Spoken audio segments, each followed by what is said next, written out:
P1 Utoxo gifted a tier 1 sub to Rusty Panda.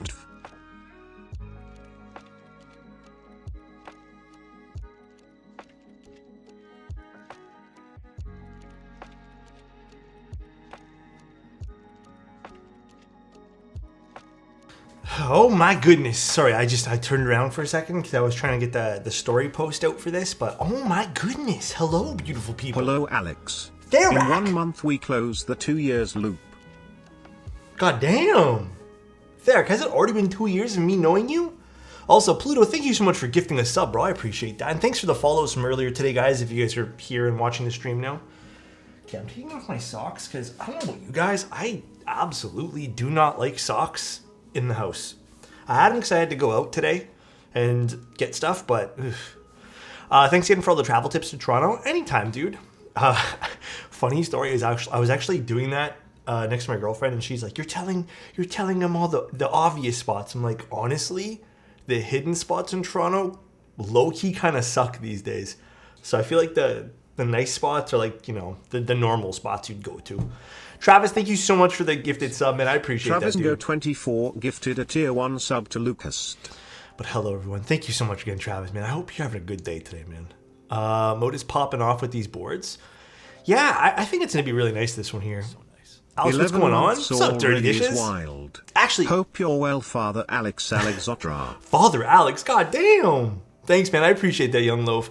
Dirty, do you want to message me either on Discord or email so we can figure out a day to meet up and give the board back to you? It's all ready to go. I did the little fix to the pipe key and then made sure everything worked. We're all good. Oh, I actually might have to refund that today, B&D. I can't take... Well, it's not that I don't want to. How about this, B&D? How about this? Since you redeemed it, I can't give you Micklin. Okay, I'm so sorry. I cannot give you Micklin today. How about this?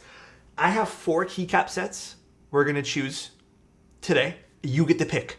As long as you are in the stream later today, you get to pick. But Micklin, I need to take pictures of the board with Micklin on it still, like that particular board. I just don't feel like taking it off and then putting it back on later. So it's currently being photographed for something else. Frostwitch? No. Here's what's going to happen. If you're okay with it, B&D, if not, I'll refund it. If not, I'll refund the points. But I'll let you pick the one of 4 stats. I was going to let chat vote, but you can must pick. Really want to kiss looking like that kissy face. By the way, thanks for the pics of prestigious Greg. I love you and chat. Is that what you guys are calling it? Prestigious Greg? Is that literally what you guys are calling it now? Cheesy goodness. Thank you, dude. I appreciate that. Thank you. Did I call it prestigious? Oh, no, dude. Okay, I'm going to keep it a buck 75 with you, bro. My memory hasn't been good lately. I can't figure out why. But for example, did I put it away? I was making coffee, and then for some reason I just couldn't remember where in the fridge I put the creamer, and I forgot I had taken it out like 2 seconds before. So it's just been the last day. I feel like since I don't know, honestly, this weekend was kind of mentally taxing, to be honest. So I feel like this weekend was just a bit much. But is sugary flavored fake cream? It's just creamer. It's just regular creamer. Nothing too crazy, you know. Oh. Okay, before we start stream today, did I say thank you to everyone first of all? Thank you guys, by the way. Thank you guys all so much. And B&D, just let me know if you want to pick a set for later on. If not, I'll refund it for you, bro. So you see that orange Kohaku that stole your color scheme? Oh, are you talking about... I know Sterling photographed it, but I don't know who owns that. But that was really cool, though. I'm not gonna lie. I'm not gonna hate people for using orange. Orange is awesome. Just for fun. B&D, my guy, I'm so sorry, bro. B&D, I honestly feel so bad I can't use Micklin tonight. I feel so bad. Okay, let me refund your points real quick right now. But yeah, it's cool. I like people using orange. More orange means more stuff for me. More stuff to like. Thank you, B&D. I appreciate you, bro. All right, let me go to... Hi Alex. It's been so long since my last time in your stream. I can never has get been it a while, lit, but Spike. I always watch the videos later. It has been a while, dude. Let's go to refund. Okay, there you go. You should have got that back, B&D. Orange means Alex orange shorts. Yeah. I can never get a dude. I feel like. Okay, I'll just talk a little bit. I know we have a few more minutes before we officially start for the mode stream, but dude, I kind of feel like my 7 p.m. start times is as convenient as they are for, I feel like, some people. I feel like a lot of people don't like the 7 p.m. start times. I was considering doing more 1 p.m., 2 p.m. stuff, but then also, like, people are at work, and what if they want to watch a stream? Like, it's kind of hard, right? So I don't know when a good time to stream is, like, for keyboard content, you know? Like, afternoon is also kind of awkward because people want to go eat dinner around that time. Like, when I think of, like, afternoon, I'm thinking, like, leading up and creeping up to the evening. So, yeah, I feel like 7 p.m. is good. I also feel like perhaps 9 p.m. in the future is good. What's up, Mod? How you doing, man? Yeah, you can't please everyone, unfortunately. Triumph of Steel. Hey, guys, thank you so much for these subs, man. Holy 7 crap. p.m. is good. Thank you, guys. 1 to 2 p.m. I'm one of those who works that would like to watch. Yeah, I feel you too. That's kind of how I base the time schedule, because, like, I haven't really changed 7 p.m. since I started. When I was originally doing content creation, it was always 7 because I got off at work at then. 24/7 streams would be good. Yeah, you're not wrong. Absolutely not wrong. And thanks, guys, for the sub and the hype train, guys. All right. Okay, Salvin sent me these, and I have to admit, my camera feels a bit dark today. Let me just do it. There we go. That's a bit better, I feel. Salvin sent me these little keycaps. You know, the red in my camera because it has, like, the little, it's the Fuji color film sim thing, but it's the cutest little cases. Too bright now? You think it's just too bright? No, never mind. These are the crystalline Damascus key caps. Dude, these things are fucking sick. I need to take some, like, macro pictures of these for you guys. They're kind of expensive. I think a few people in Discord today were talking about them. They're definitely, like, this one here is so fucking nice. Yeah, it's Damascus. It's also like a special type of Damascus. Salvin was telling me all about it. He's so excited about them. He knows they're expensive, but Spike, thank you so much for the 5 tier 1s. But if you guys did have some love for Damascus, and this is like a crystalline, like, you can kind of see it just has this, like, it's so bright. So I don't know. It's fucking cool. I'm probably gonna use one today. I really like the blue Damascus, makes me think about CSGO. Yeah, dude, that's kind of what it reminds me of. It kind of reminds me of, like, little CSGO cases. These cases they come in are cool too, but man, I'm gonna use one today for sure. Also, Spike, thank you so much, man. How heavy is the key? I would say no heavier than the other metal artisans. Put it on the Kaze. Whew, on the Kaze would look pretty nice. It would look pretty nice, dude. Chat, is this real? I don't know what you mean, Adam.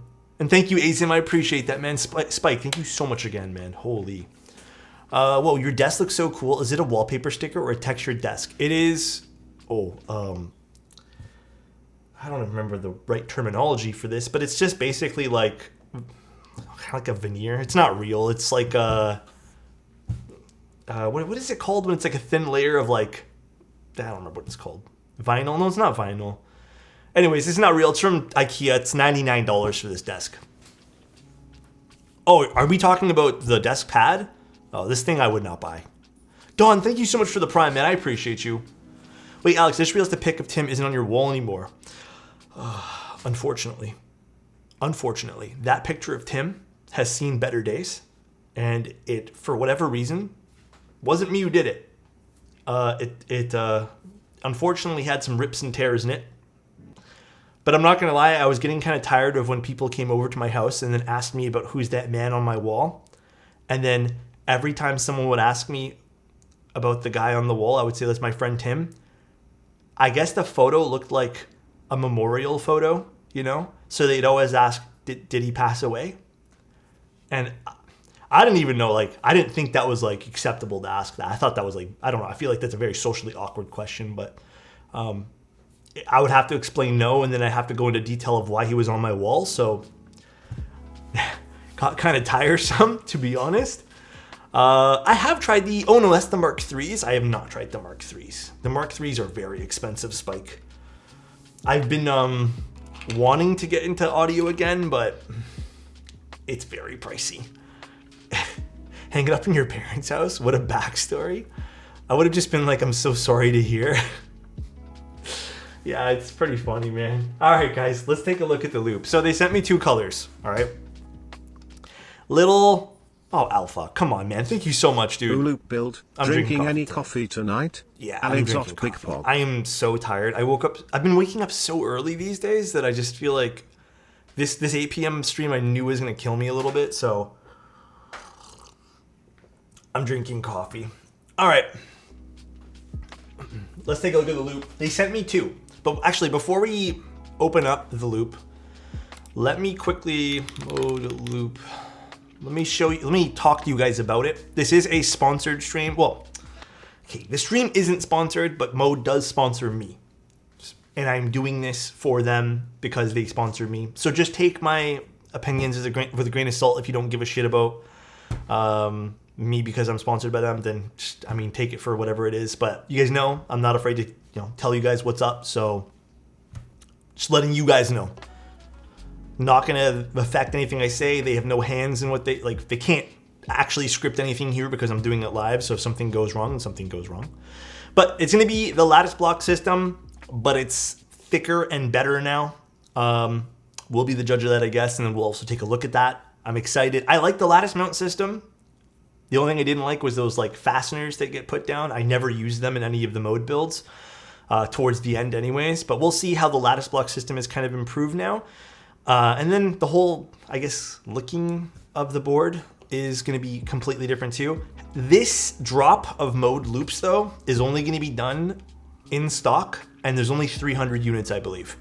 I don't remember if there's I don't know the allocation of each color. I'm not going to lie. Blink twice if Chris is outside your house. Dude, I wish. That would be so cool. Look, they're coming to get him right now. So I don't know the allocation of what colors go where. Is it 100 of each? I'm not too sure. I didn't ask that. I totally forgot. But it is going to be starting at $359, and then I have all the prices for you guys.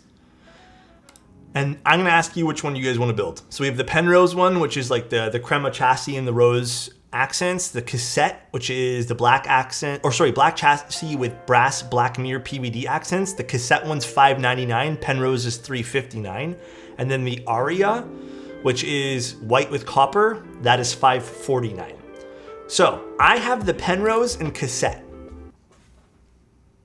You guys can pick if you guys want to hear the expensive one, or I guess the not as expensive one. I'm okay with Mode, making some fun options for this. I guess we'll do a vote here. We'll do a little. I can show you guys both. That's not a big deal, but we'll do a poll. Here, we'll do God, I can't spell poll. Which one? Penrose, cassette. All right, you guys can vote. The difference is one's going to have the aluminum weight and one's going to have I think it's brass. Yeah, brass weight on the bottom. So there is going to be a big price discrepancy because of that. So we're talking about $359 for the Penrose versus $599 for the cassette. So it's almost a it's a $240 price difference for the brass. So the starting one is the Penrose one, which is all alu. We can take a look at the all alu. I'm fine with taking a look at the all alu. I haven't really liked the Mode board since the Sonnet, hoping this is nice, or a redo of the Mode 65 down the road. I felt like the tempo was a pretty good nod to the 65, the original 65 there, not the Envoy. No, this is only going to be in stock for the first batch. I kind of think it's interesting the way they're doing this batch. They're doing the launch in stock right now, just preset configs, just I guess to get some people the board early. The Penrose is the cheaper one, yeah. So there's not going to be like a builder like we're probably used to with mode stuff. I think that might be coming down the road, but I'm not too sure what their goals or plans are for that. They might have mentioned it to me, but honestly, I am way too tired today to remember that specific detail. But as far as I know right now, this is just kind of like a little, you know. Do you see the Penrose YouTube short? For mode? I've seen a few of their shorts. Love my Envoy, even though I'm a TKL kind of guy. I love my Envoy too. Actually, I'm using the, I was editing videos last night, and I pulled out the Kaze, and I've been leaving this on my desk. I want to see your shorts. God damn, Adam. Pluto had a version with a full brass bottom. It was plus $100 over the normal one. I mean, yeah, brass is going to cost more. PVD brass, like good quality PVD stuff, is going to cost a little bit more too, right? Oh, you guys don't want to see cassette? Okay, let me pull out the Penrose one for now, just to show you guys. Yeah, I'll show you guys both right now. Alright. We need the one we can actually get. Laugh my ass up. I have it open already. Alrighty, so in this particular one, we got stabs. I'm not sure if it's going to be coming with stabs this time. The PCB, which I'll show you. Actually, you know what? I'll do that with the cassette one, just so we don't have to do this twice. I was thinking about grabbing an 810E with a poly plate. Anything to look out for? No, I think the poly plate will be cool. That's very cute. I bet Chris did this. That's very cute. I didn't see this one originally when I opened this quick. That's very cute, dude. That was me? Thanks, Adam. FR4 plate for the, or all alu for the Envoy. If you're doing all aluminum Envoy, I think I prefer the FR4 plate. If you're doing an Envoy with a brass or copper weight in it, I say go with the alu. I think that's the nicer sounding choice. I'm a hot swap guy. I want to learn to solder. Waiting for your solder guide video. Coming very soon, actually. Oh. This is actually kind of pretty. So it kind of reminds me a little bit of the Envoy from the side. These kind of look like film reels. This is pretty. The rose gold and crema. It's still kind of hefty feeling. Like it's not like terribly light. Interesting. There's the little accents on the top. It's kind of deep set, kind of like the Sonnet, which is kind of nice. Although I think the Sonnet was actually more flush. This is a little bit more inset here. And then we have the seam along the edges here, which is the mid-piece color, which is fun. Okay. Looks much rounder. Yeah, it is quite round. Actually, let's see from the side view too. I don't know why my light keeps doing that. It's like whenever it has to heat up, it does that. Okay. No F12? Oh, F13? Yeah. This is not gonna have an F13 on it. So you get some extra space on the top over here. Is it heavier than the Sonnet? I don't have an unbuilt Sonnet at the moment, but it depends which Sonnet we're talking about. Like if we're talking about Sonnet with if we're talking about a Sonnet with nothing in it, then maybe. How heavy is, or sorry, what's the front height? Front height is 19.5 millimeters.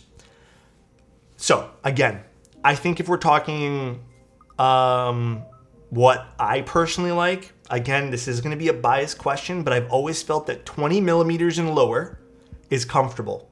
I think 19.520 is the highest I'll ever, usually go when it comes down to what I prefer in keyboards. I think I usually prefer the 18 mil, but 20 mil is huge. Okay, Evo. I think 19.5 and 20 is, again, the top end. You wouldn't need to use a wrist rest with this, with 19.5. Anything higher than that, you probably would need to use a wrist rest to feel a little bit more comfortable, or else unless you're used to floating, Really, I don't like wrist rests at all. So if I'm forced to use a wrist rest, I tend to lean away from using the keyboard. There's very few keyboards which require me to use a wrist rest that I'll actually use. Very few. I can count them on like one hand. Slow Corey, thank you very much, dude. Alexotha. Same do not like. What do you guys normally like for front heights? Anything higher than 20 mil could work well with a slopped cherry lip too. Yeah, it was slopped or sloped. I don't know why I said slopped for. Yeah, you could use a cherry lip that could help with higher than 20, but even that, like, it still feels tall. Good evening to you too, Super Shark. 7V. What was the 7V? Huh? Hey, listen here, guys, please. Can we get a pre and post build weight? Sure. Of the cassette one? I can do that for you guys. Who subbed, by the way? Who subbed? Slow Corey, thank you again, man. Let me get my scale then, okay? I need to get it. Be right back one moment.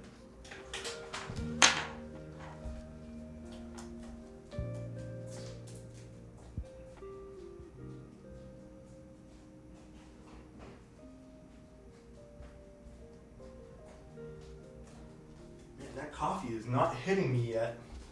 Mind you, I've only taken like a few sips. I need more coffee. I'm so jealous of the Kaze. It's a nice color. I've been kind of vibing with silver and gunmetal keyboards. Mute it? I'm not muted, Adam. Adam, you better be careful today, man. VOD, hydrate. Coffee time it is. I bet his scale is set to fake Canadian numbers. No, I'm using pounds because I know everyone uses pounds. What's up, Jimbo? How you doing, man? Where have you been, Adam? Out of curiosity. All right, pounds is fake. You know, I hate to get into this. I hate it because I feel like I said this a few times on this stream. Here in Canada, we use grams and kilograms and stuff like that. It is rare that I talk to someone here in Toronto that refers to anything by grams or kilograms. We all use, like, for whatever reason, we all use pounds, and a lot of us use feet. But then when it comes to certain things, we'll switch over to grams and maybe we'll use meters and stuff. It's strange. We kind of like flip-flop between things. I don't understand it. Toronto is basically the US. Is it? I'm doing a Protozoa Foundation build myself. Ooh. What color did you get for the Protozoa? That's a nice board. All right, let's take a look at the cassette. Oh, the cassette version looks kind of... Hold on. I know it's kind of dark on the stream right now, but that... Wait a sec. That PVD is kind of hot on the accent. Ooh. Okay, I like that. Let's see. Oh, that is nice. I usually don't care too much for like an all blacked out build, but today feels like it's going to be a fun day for an all blacked out build. This is kind of heavy. And then you can see the accent along the entire middle section of the board. Can see how that light just reflects it. Oh, baby. Why is it called the loop? I never asked them. I don't think it really needs a reason, to be honest. All right, let's see what this weighs.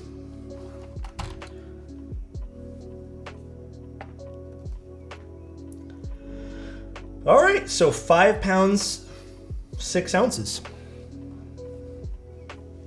Unbuilt, like nothing in it, just the, I guess, bare bones. Pretty fucking heavy. Not the heaviest build I've ever seen in my life, but pretty big, man. Pretty heavy. This PVD, just so you guys can get an idea. Okay, I don't have like a good way to show you guys this because it is like you can see it's like a mirror. This is really, really nice quality PVD. This is like, I know, it's like you can see like the little dust settling on it in my room here. It does kind of look like a cassette tape, yeah. Is it fingerprinty? Probably. I don't want to touch it right now and get it fingerprinty, but yeah, probably. I guess my only concern, if I'm going to be honest with you about something, guys, maybe this is a non-issue because you can just use one of those like electronic blowers to get it out, but I worry that dust is going to settle in this little, you know, part over here. So you may need to just dust it out once in a blue moon, but that might be my only concern about this. Well, okay. I'm going to put this on top just for now. Electronic, huh? Oh my gosh. All right, let's take a look at the PCB. Cheeto rail? You guys don't do that. That's disgusting. Ew. A Cheeto rail? God damn, Durian. Is the accent piece thick enough to just be a bunch of tiny engraving pictures of Alex? I don't know. Hold on, let me get some scissors for this. A Dorito rail versus Cheeto rail? I don't know about that, guys. I really don't know how I feel about that. Actually, you know what I really like? If I'm gonna do a night of snacks, kettle cooked chips, please. Kettle cooked chips, please. Please use Lux today, I beg of you. I have some other stuff we're gonna vote for. It'll be fun. It'll be a fun stream tonight. Alex should build the cheese board. I thought I did build the cheese board. So now I have a question. Is this basically the same thing as the Mode 80 PCB? Yeah. That's smart. So this is, I don't know if this is going to be, like they're all going to say Mode 80. I don't think they sent me any notes about that. But that would make sense. Yeah, it does say Mode 80 over there. I don't know if they'll say it in the, I guess, you know, leading up to the release, but not that it really matters. It's a good PCB. Gondo made this one here. Where's Gondo's logo? There's Gondo's logo. I love Gondo. Good guy in the hobby. PCBs are solid. I'm fine with it, man. I am fine with that. How does one get a Kaze? Is there going to be another run of them? I don't know. I feel like every time I do a Gondo keyboard, so nice. Gondo's here, so gifted a tier 1 sub to Pluto, thank you so much, man. I appreciate you, dude. Thank you, thank you. What's up, Oak? How you doing, man?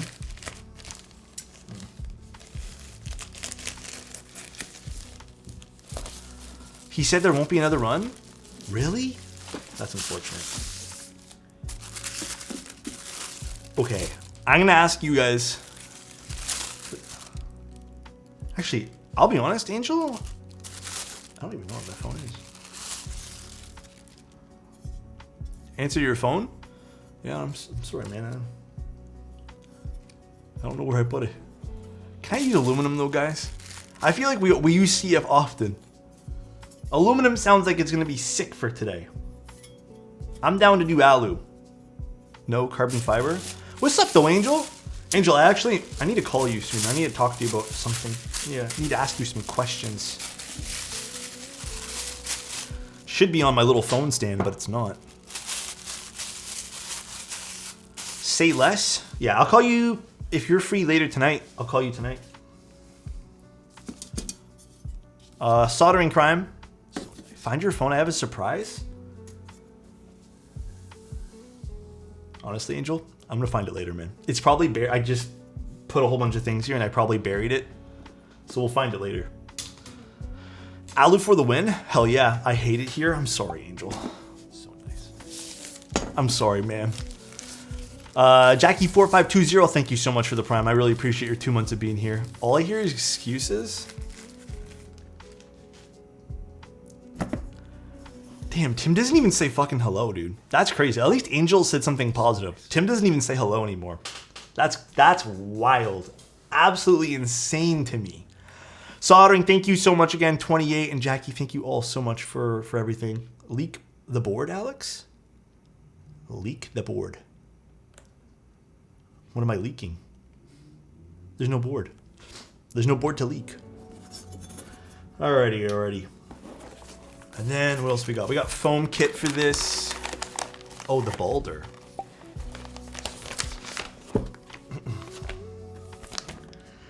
I don't think I'm using foam today. Gonna be honest with you. Mekton, thank you so much for the prime. Really appreciate you. I don't think I'm doing this. Super hyped for this board. You guys cool if I don't use this? Worst case scenario, if it absolutely needs foam, I'll put it underneath. But I don't really want to use the mid-plate foam or the plate foam in this case. You guys know me. That's just how I judge the board to begin with. We got... Oh! Well, this is new.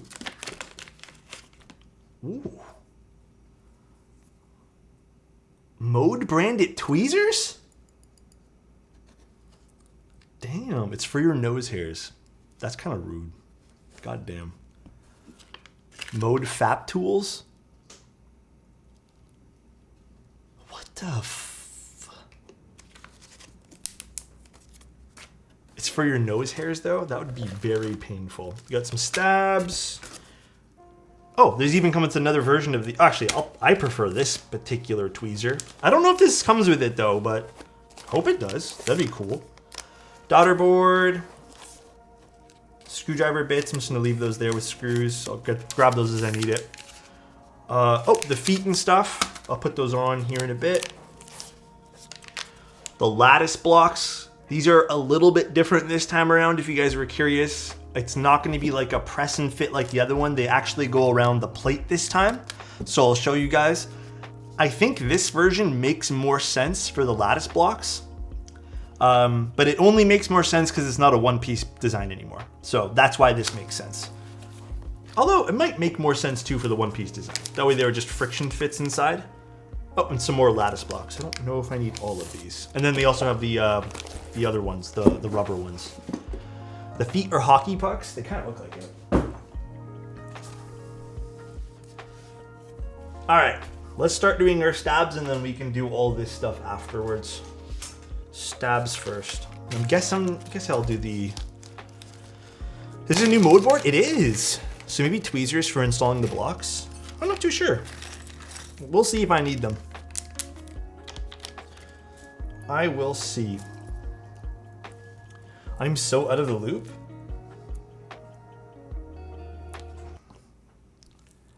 V-dub, I see what you did there. Unless that wasn't intentional. Also, hi. What's going on, man? How you doing? GMK Stealth of Cherry Coal. Or Cherry Coal would look nice. I have a few sets that might look nice on this. So I'm going to give you guys the option to like pick them afterwards. But we'll go from there once we get to that point, I guess. Bro think he the thinker? He is, man. Dude, I was watching one of my episodes of Clone Wars while I was looping up these Nixies today. And I'm not gonna lie, man, it was a pretty... Can I tell you guys which episode I'm on? I'm on the episode where I guess Anakin got called back to the... I don't know where he went, but he got called back to Coruscant, I believe. And then I don't remember the guy's name, but someone else is leading the clone in this battle. And he's like not the greatest of leaders. So it's been like kind of an intense episode where you get to see a little bit more of like the clones kind of doing things for themselves. So, ooh, these are like hockey pucks. Look at these. God damn. Was that who it was? It's so far, so like I'm liking those episodes. I like that arc too. And I was just complaining the other day about the C-3PO R2-D2 arc. I didn't really care too much for that arc. I was kind of like, I kind of hope this gets finished soon, but I also saw, I don't know if I'm affected by this, but I saw some people saying that there's going to be a big Disney price hike. And I don't know if I'm about that, guys. I heard that it's going to jump up like $40 for some people. And or even more in some cases. I don't use Disney that often. Just to watch Star Wars. Marvel fell off plus L. Yeah, the yearly one. I mean, the company's losing a bunch of money. They were even saying Ahsoka did not perform the numbers that they thought it was going to perform. But I mean, like... I think Ahsoka was great.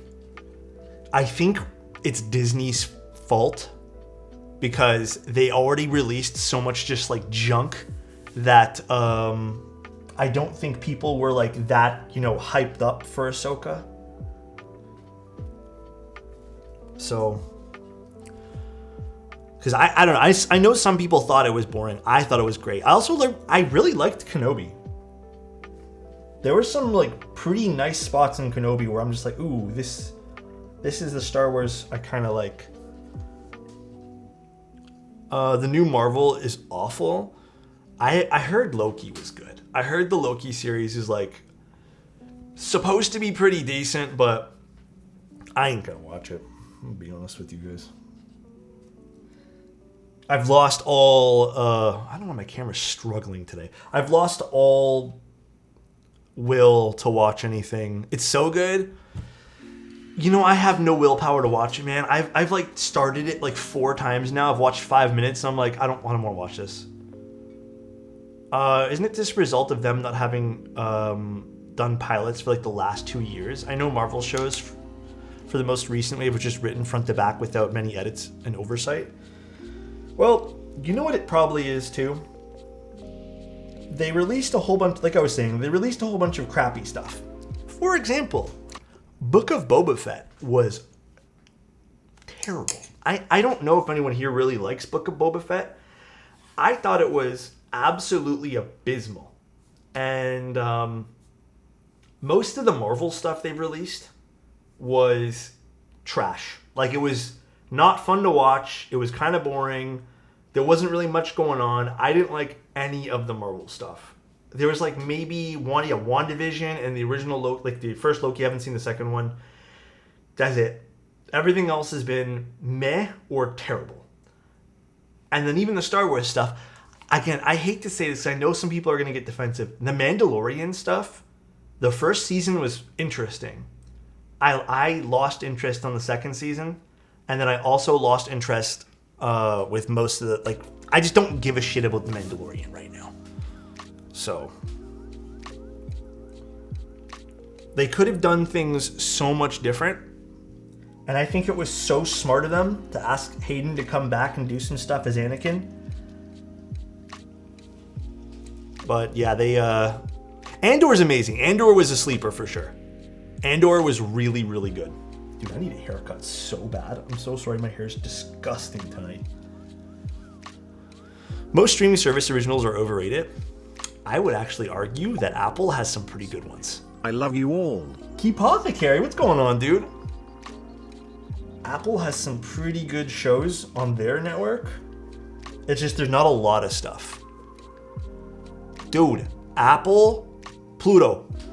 If you haven't checked out some of the Apple stuff, Apple legit has some insane things on their streaming platform. I actually have been using Apple more than I've been using anything else. I forced myself to turn on, because I think I accidentally paid for this month of Netflix. I canceled it, actually. I'm forcing myself to watch one thing on Netflix, which they have like some life, like those dinosaur shows. I'm like, fuck it, man. There's nothing else on like Netflix at the moment that I care about. Nothing. Alex streams on Apple, no care. Apple shows are great, but I'll be damned if they market it. Dude, they do not market it at all. Invasion's ass. I thought it was interesting. I am on season 2. I think that's probably their weakest show. But it's interesting. But yeah, it's also kind of not. Silo I loved. Madchirpa, I loved Silo. I thought it was I was hooked on it. Severance is good, and then they have just a whole bunch of good series. There was also the Hijack series too. I was hooked on that. I literally couldn't put that down. If I wasn't forced to take a break from that because I had to wait for episodes to come out, I would have watched that in a single night. Shrinking was so good. Shrinking was really, really good. I'm sick of starting good shows and super into them and then having to fall off and turn to crap. Well, that's why I kind of got into the Apple stuff. Like, it's been pretty solid. Invasion kind of already started, like, with the exception of Invasion, I'll say that. Invasion started off weak. Invasion started off with, like, a weak premise, really slow build-up. And then the characters are just kind of whatever. But Apple's production values are the best. Yeah, I mean, I've been really enjoying it. Just watching the new Teja video on the vendor rating system. Was so happy to see your name prominent as a contributor. Yeah, I had some input originally. I still have some input, which I need to talk to. I need to talk to Mendes about that. But yeah, I still have some input because I do feel like there are some stuff that I would like to see on that. And even some stuff that I would like to see changed. Because I do kind of feel like that system sort of punishes new vendors a little too much. Because the reality of it, and here's the thing, right? I don't know if you guys disagree. When you have a when you have a vendor rating system like that, the idea, which isn't a great idea, to help prevent people from buying from brands who have, ripped people off in the past and to help regulate stuff, it's a great idea. But the moment you start putting things like AAA, AA, 1A, Z, it becomes a little bit like especially when it's impossible for certain brands to get to those things because of requirements. You have to understand, some people are going to look at just a single A or a B and then go, well, why am I not shopping at the AAA guy? Even though the B has no wrongdoings. So that's kind of where I'm a little bit not a little bit. I'm not really like into the whole, idea of having a like letter systems or just number systems. I would personally think a star. Like what I do is I have on my website, I already have like a little trusted system sort of that I do on a personal basis. I think having a star system where, you can vouch for the brand doing a good job and then having no stars for just saying we don't know yet, that would make more sense to me. Like a trust badge. Yeah, definitely a trust badge. And then if you really need to have the more details, which, it's always good to have a little bit of transparency to a certain degree of like how many employees, etc. That's where you can maybe click into the badge and then go from there. Alex H. Toes. So nice. Huh?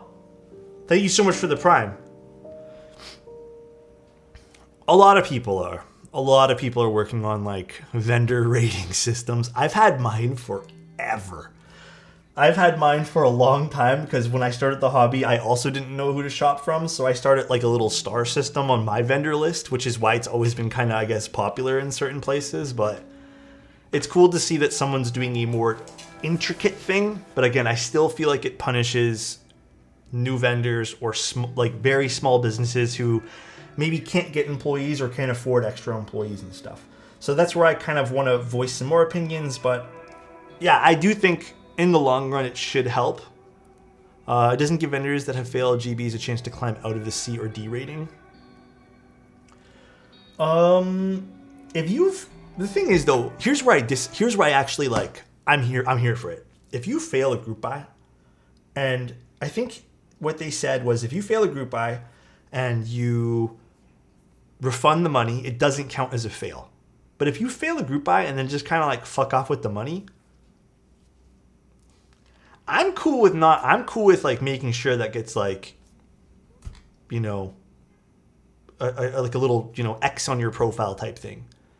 I'm fine with that. Like that I'm chill with. I understand people can change, but like it's still good to know that, they've ran away with people's money or like not issued refunds due to whatever reason in the past. I'm totally fine with that. But if they've issued refunds, yeah, I mean like it is just theft. Yeah, it is just theft.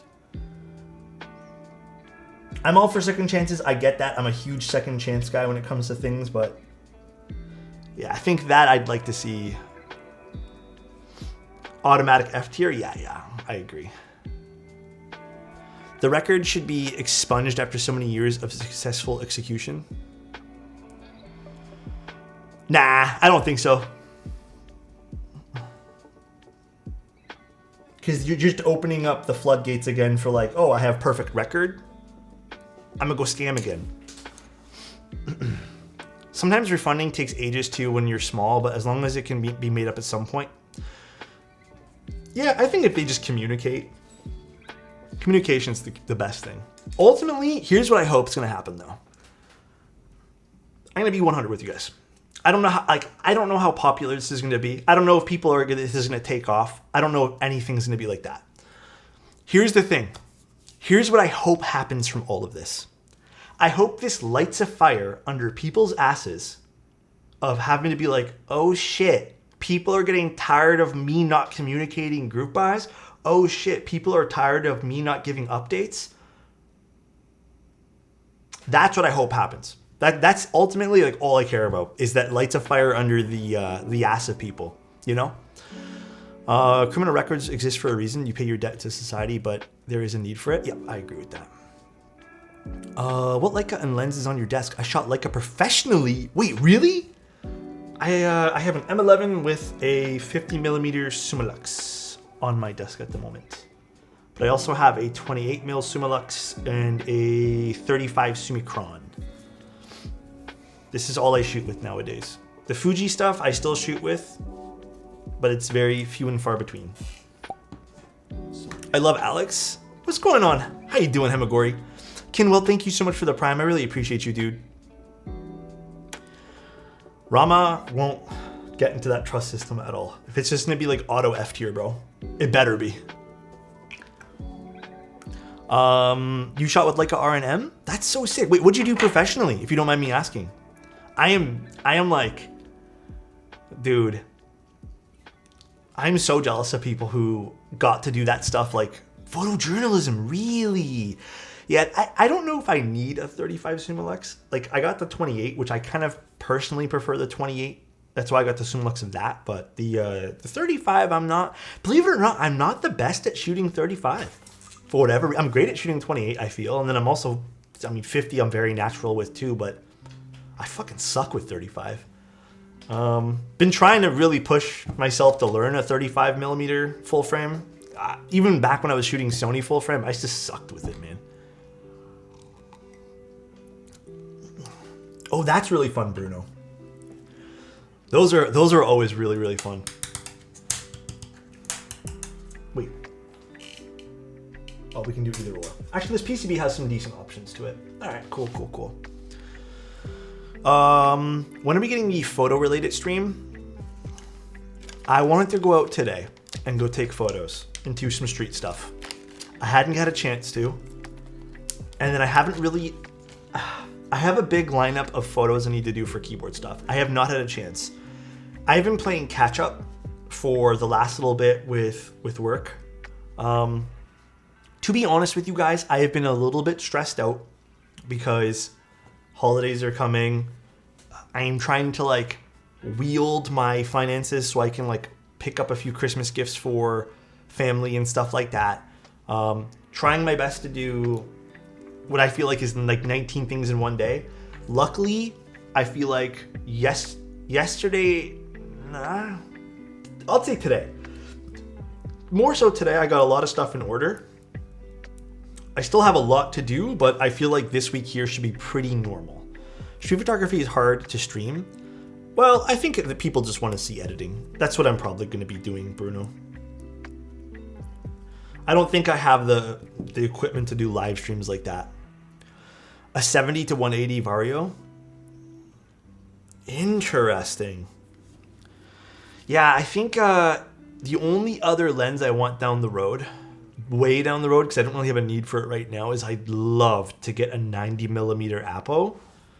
I love 80 to 90 mil. I even really like, because technically I shoot with a Fuji 80 mil for a lot of product stuff that I do, which is I think what equivalent to like what 100 or something. Love shooting with that focal length for products.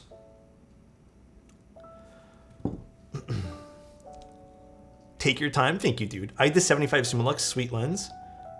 They don't make that anymore, do they? I'm pretty positive they don't. I'm not too sure. I was looking at that lens too, but like I was gonna get that over the 50, but I kind of really want a 50. My fucking computer chair just broke? No way it did. Help, I want a Cine lens. Do you need it? Like, dude, if you have the money to get it, wrong thumbs. My philosophy with that kind of stuff is if you live one time, right? As long as you're taking care of your expenses, and if you have a larger goal in mind, like if you need a house or if you want like a bigger space, if you're saving up for that, then yeah, don't buy it. But like if you're in a good spot, man, and you know, life's going great for you and you're trying to do your best to help other people out and you want a new thing for yourself, then get it. There's been so many times in the past where I really, really wanted something and I've just said, no, I'm not going to do it because I feel guilty. Like guilt is like my number one enemy with like treating myself to things. Yeah, Bruno, they're pricey. They definitely are. It's kind of like a collector's item in a way, which is the only reason why like I picked one up, because it's like my collector's item after all my years of wanting one. I went to Canon after one shoot in the studio. Oh, really? Yeah, I do make, like I said, I do a lot of like product stuff. So for me, like slapping this on a tripod and then just like manually focusing doesn't really take much. But if I need to do live stuff like people, yeah, I'll use the Fuji. Fuji's really nice. Do we need to decompress your guilt over guilt, Alex? Wait, what happened? I don't know. I still feel guilty. Wrong. Like today, okay, let me explain to you what happened. I had to buy myself tape. All right? Tape. And I actively was looking. I'm like, oh, I feel like I wanted to get the nicer tape because the cheapy tape, when I use it for boxes, I feel like it's too weak. But the nicer tape was like $5 more. And I'm like sitting there. I ended up getting the nicer tape. I'm sitting there thinking to myself, I'm like, I feel guilty for spending an extra $5. Like, I should just spend this much. But it's not my product. Like, you know, I want to make sure it's all safe. But it's never, you know, the cheap stuff I've used a few times and it's always been good. I always feel like that, man. I had a refrigerator full of film and offered it to a scientist I worked with who's won Nikon Small Worlds contest twice. He was at my desk before I could hang up. Oh, really? Yeah, film is... Oh, I went to my father's house, like my parents' house last weekend. And my dad has an old Minolta 9000. I was going to take it because I wanted to use some film again. But it's old, and then I think it also is maybe we stored it improperly, but the grip is just literally decaying, like it's falling apart. I don't know what it is exactly, but you know when like synthetic material, like synthetic leather or something, I don't know if it's real. It's not real leather, but like it's totally just like crumbling apart. And then the little LCD on the top is just has like LCD bleed on it, so it's not in the greatest condition. Deciding between whether to purchase materials for and learn how to solder. Dude, soldering is a good skill to have even if you don't end up liking keyboards. But if you do want something simple, just get a Pine-Sol. Or even a TS. I think the TS is like what, 110 now? Do you have a TS 110? Old 35mm cameras are really hard to deal with. I mean, I shot with the Pentax for a long time, and then I've used my dad's Minolta once or twice. I've always liked it. I've never had like a tough time with them. I think my issue with some of the older film stuff is just like, everything kind of feels delicate on them. I don't know how to describe it. A lot of the newer cameras, I feel like they're just very like, toss them around, nothing fucking happens. With the film stuff, I feel like it's also delicate. You say only live once made me break out my nice keyboard and use it instead of letting it sit on a shelf.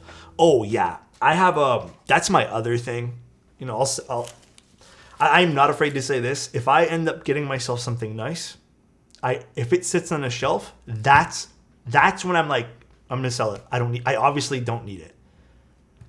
If I buy myself something and it sits on a shelf, the way I live, it either gets sold or given away to someone who actually wants it. Keyboards are the same way. I give you guys so many keyboards. I've given away my key cults because I just don't use them, right? Like I've given away so many things. I don't like to have things sitting on a shelf or in a closet. I'll just wear it, use it. I do not believe that I should purchase something only to have it sit on a shelf if it's not intended to sit on a shelf. I get there are collectibles. I get it. you know, some rare things you might want to look at and it brings memories. I think that's a totally different thing though, because those are more nostalgic. Maybe they have some sort of sentimental value. But if I buy something, you know, in the next week and it's meant to be used, Gee, if all this stuff gets used, that's just lenses. There's no actual, well, there's one broken camera there, which I don't know what I'm gonna do with. But yeah, there's 4 lenses, that's it. 4 lenses and chargers, that's all. No, I have to defend myself, Geoff. How many keys unused on my shelf? A lot. That's why I give a lot away. We're doing 15 giveaway, like 15 keyboards giving away next week. How about a vintage Porsche 911? My mind doesn't work that way. Like, I will never buy something just because it's vintage to have it sit in a garage or something. I don't care. Like, I'll use it. I'm sentimental for certain things, but like, I don't care enough to let things like sit around. Like, that's just not who I am. It's not my personality. Some of my boards are on a shelf and I feel offended. If you use them once or twice, then you're good. But I mean, like, I'm just talking about me. You guys can have your own philosophy and ideologies and how you guys do things. Oh, this is the wrong way here. This goes this way. I'm back. How you been, the diodes on the top here. What are the latest, hottest boards ATM? The latest, hottest board. I feel like the derivative extras, because I think there might be extras for that, right? That'll be probably pretty hot. I don't know what else would be super pumping hot right now. GMK Pro, how's it hanging? It's going pretty good, man. How about you, Tyler? Yeah, mine too. Mine too, Alpha. And thank you so much again, Lyra. I appreciate you, man. What else has been pretty hot these days for boards? I don't know. I feel like we've done a few really good boards. I think the Nesson 810E was pretty nice. That I really enjoyed. Low-key, that Lego keyboard I did was pretty insane. Shine on keycaps gives character. I agree. Cycle 7 and Neo. Yeah, the Neo was pretty hot, huh? The Neo definitely had some people talking.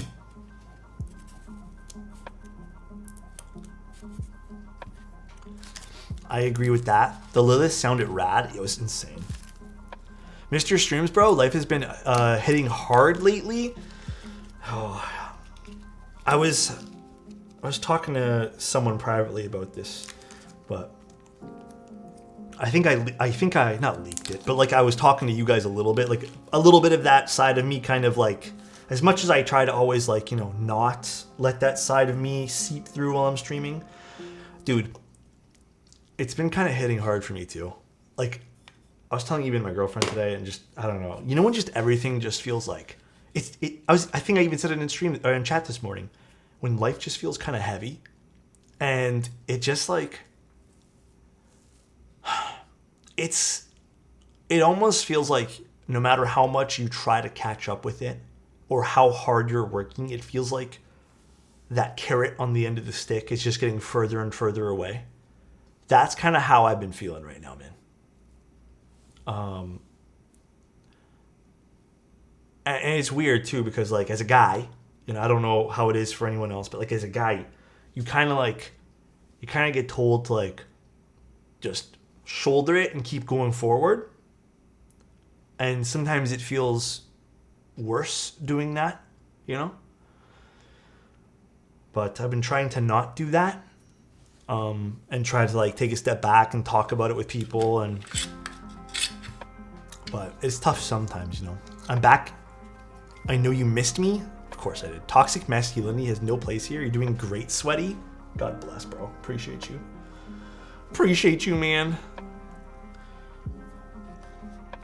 I guess that is toxic masculinity, but I mean, like, I come from probably maybe one of the last age groups who kind of was taught that growing up. Like, that's what the media taught you. I don't think it's as, you know, predominant nowadays. So, anonymous gifter, thank you so much. An anonymous user gifted a tier 1 sub to Ksun13. Thank you, dude. E73K, I appreciate you, man, for the 2 months. I'm unmodding Insti. Why? Men can hurt. Men can feel their feelings too. Talk to someone. Yeah, it's definitely something that like I've been more open to. It's toxic masculinity in the broadest sense. So don't take too personally, of course. All of us live in this society and experience these things. Yeah. It is super important to talk about it. I was a science major studying masculinity particularly. Interesting. So what exactly does like that entail? Sharing this lovely quote, you can be the captain of your soul, but you have to realize that life is coming for you and not at you. And that takes time. Wait, life is coming from you and at you, not at you. That is interesting. What stabs? Regular schmegular Duroc stabs. I don't think these are the mode stabs. There's nothing indicating they were. Yeah, this is just regular schmegular Duroc V2s, which I have no quarrels with. Playlist in the background is actually 24/7 Lo-Fi Girl. This is what I actually work to as well. I think I went on like a little piano kick while I was working, but lately it's just been this. I don't think the mode stabs are here yet, no. Or else they probably would have sent me some. What's your favorite Envoy config? Favorite at the moment is probably absolute favorite, the copper bottom aluminum plate, and then second favorite, the all aluminum one because it's just cheap, and then using an FR4 plate. That's my second faves.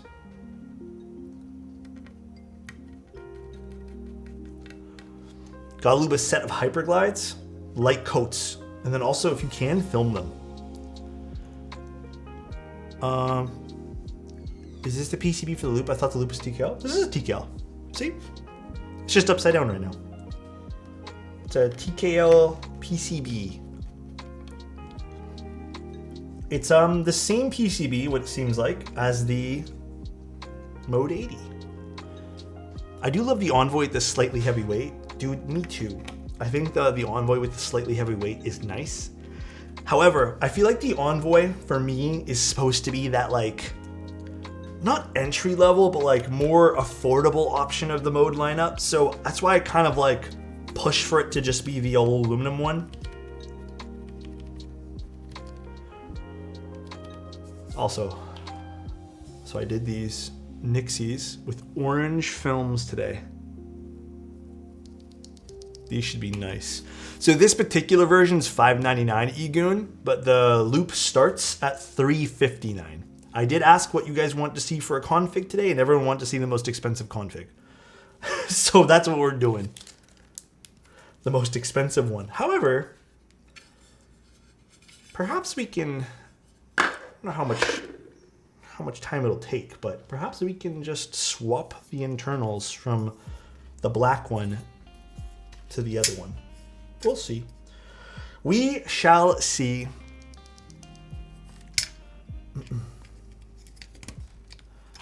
That price is a lot less. No, this one here is the $5.99 one, the cassette version. Do you have any plans on covering the recent PC Tofu V2? Not that I have planned at the moment, but I'm sure we can take a look. Maybe I can ask them to take a look at it. PC Tofu? Polycarbonate tofu? I'm back. I ate an entire bird for dinner. That sounds blessed, I'm not gonna lie. Yesterday, I don't know what happened to me. Like yesterday night, I just got so hungry. And I know I had enough food during the day. So yesterday night, I just was drinking water. And I was like, this is my food right now. Because I already knew I had so much, like I had like decent food yesterday. But I don't know why, I was just so hungry. I don't know if you guys have ever felt that. And then you're just like, do I eat more? Do I do this to myself? Oh, there's one without a film that I was maybe going to use for the space bar, but we'll see. So if you guys happen to see one without an orange film in it, and you guys have those eagle eyes, then let me know. Oh yeah, for sure. I'd like to see the packing.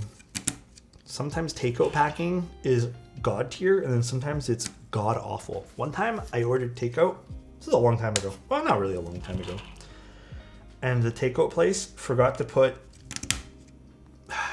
They put the drink inside, like a little drink tray inside the bag. And then they didn't close the lid proper.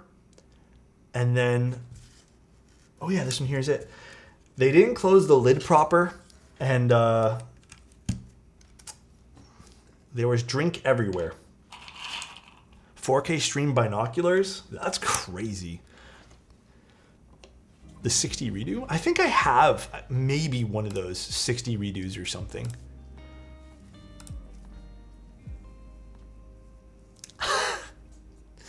That's so... Oh my god, Trudeau, that's so...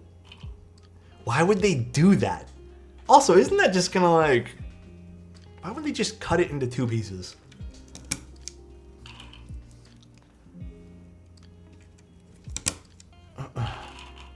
It's pronounced redo. Do you guys pronounce that redux or redo? I've always just... Like, I know it just means like a redo of the... Like, you know, like a reiteration. I just don't like the word redux. Ux? I don't like that word. So I've always just called it redo. I don't like redux. For whatever reason, I hate it. It's not a redo. Doesn't it mean the exact same thing? I feel fancy. Alex hates ducks. Oh my gosh. What do you guys think about the fennel seeds on pizza? That is a very interesting question. I am not into fennel. So the fennel seed stuff is not really for me. Well, actually, maybe if it's done with like just a little bit, that I can appreciate, but overall, nah, not for me. Really? I don't hate pineapple pizza, but I also don't like, I'm not gonna go out of my way, you know?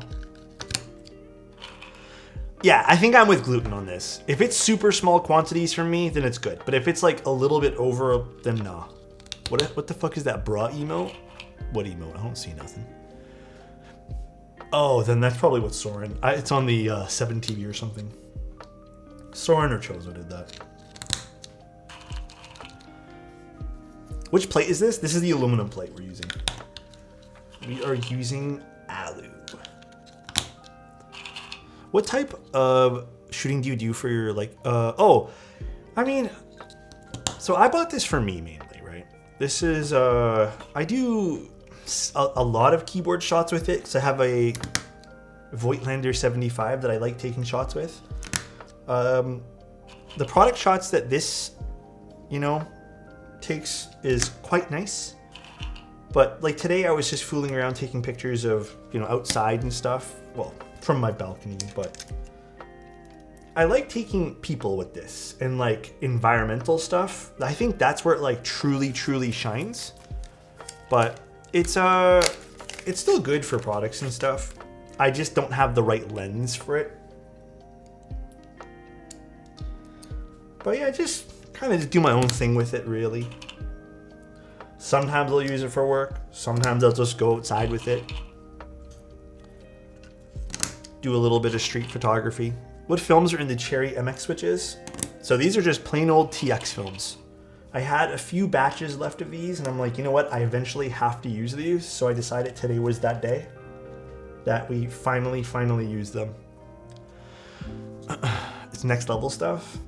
I have, let me tell you, dude. The last 4 years, I've eyed the M10 and the M11. And it's always been on the back of my mind. And I'll be honest, man, I have not purchased, like, I'm gonna be very clear on this. I have not purchased shit for myself. Odd, occasional shirt, maybe, like, I'm talking like Uniqlo or like Zara, so like nothing crazy expensive. Really purchased nothing. I've been very focused on this, streaming.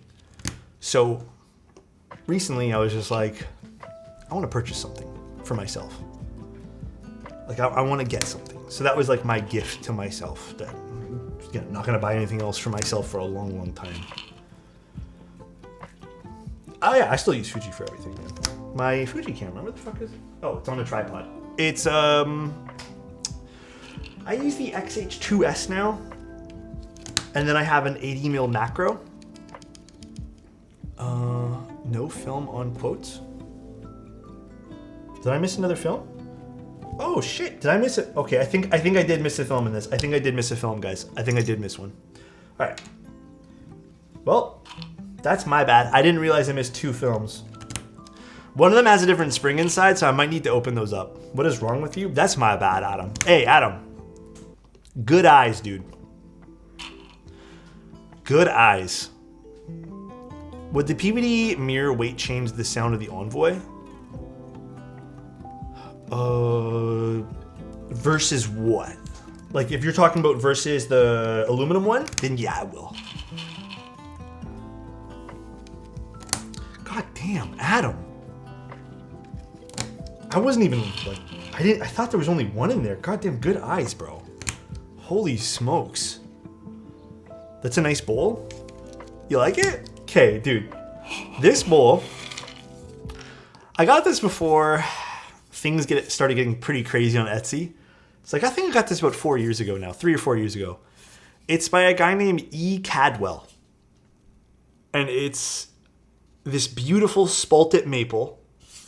I love really cool things. Like, I just love like the character of this. I think I got this for like $20. And I think these are really expensive now. Like just like woodworking stuff in general. But if his stuff here, like this is quality, bro. This is like, I use this all the time. This is seriously quality. This guy here was so chill too. I think it's just a small shop he has on Etsy. And he does photography as well. And inside his package that he sent off, he put a little bit of his prints of he does bird photography, I guess. It was the cutest thing ever. I still have I think he made them postcards. I'm not sure what they were. But it was the cutest thing ever. So it's always cool to see someone else like share their passion that way, you know? Yeah, wood is so expensive now. Sounds like a wholesome guy. I'm not, he could be like a terrible person, who knows? But like the fact that he, sent a little picture and then it was a cute little, project. I hope he still has his business. Actually, maybe I'll pick up another bowl or something, depending on the price. Why did they say filmless is better on the spacebar? I have no idea, but that's why I left it off, because I wanted to try today. I have no idea though. People have been saying that. Wildlife photography and videography is amazing. It's also super relaxing because I used to do that. That used to be like a hobby of mine. I used to go outside. I had, when I was shooting Nikon, I had a 600mm lens. And that was really fun to go sit outside in the wild and just like chill. From him at the moment. Is it, oh wait, there's a walnut one for only $20? See, that's not bad. Like it's really good quality stuff too. Yeah, his stuff was decently priced when I bought it a few years ago, so. I used to go outside. Did I actually say used to? That's actually sad because that's actually true. I don't really go outside often these days. I know, I'm gonna leave the film on this for now, Adam. And then we're gonna try it without. I go sometimes to do street stuff and then, dude, lately, not much at all. Mode loop or mode sonnet? I can't really give you a comparison there because I've only used the sonnet so far. I haven't fully built the loop yet. So we'll see here in a bit. Only time I go outside is take my dogs out. I mean, that's still good though. You're still forcing yourself to get outside. Whoa.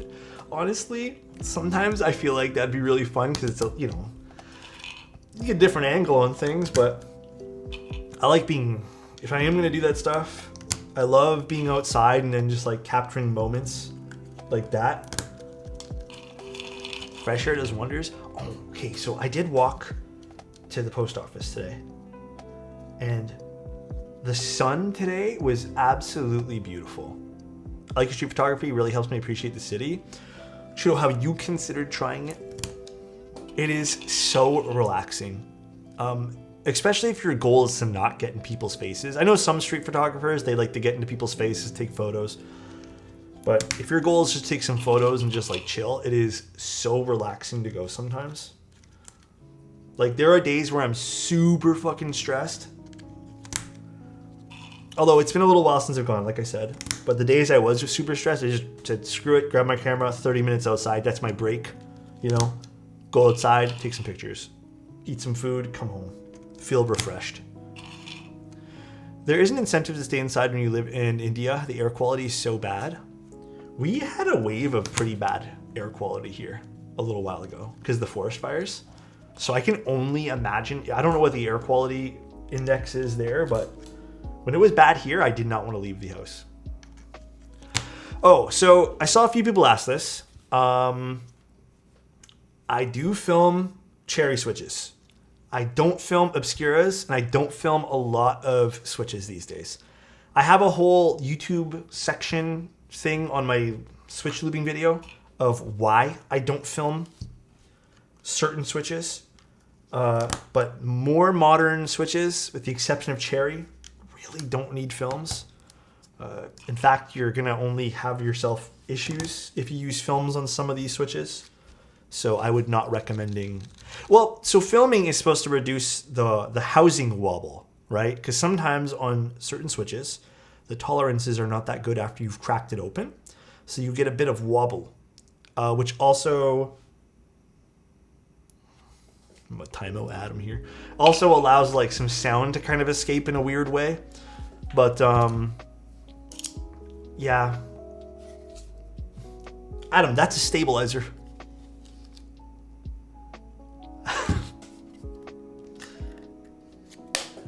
After all I've done for you.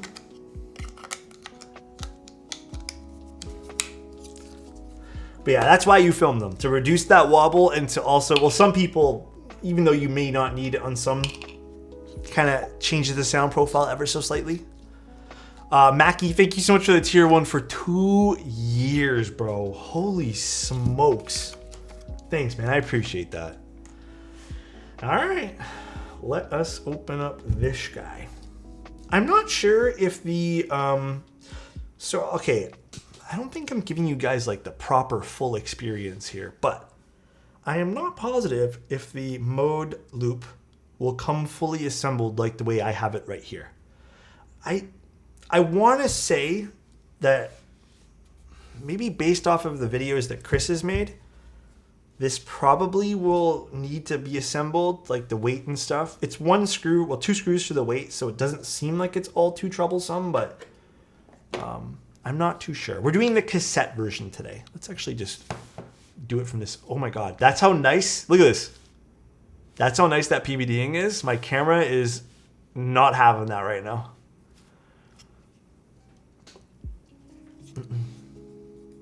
How do the feet stay on without adhesives? They're press and feet. I'll show you guys here in a bit. What bit do I need for this? Now, my question is, okay, the loop loses 1 point. 1 small point. Because they're making me use 2 different bits for the exterior screws. I know they come with all the bits, but Adam, thank you so much, man. What the fuck?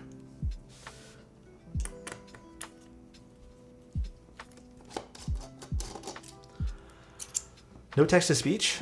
It doesn't, text-to-speech doesn't really like when people do like repeating characters like that. So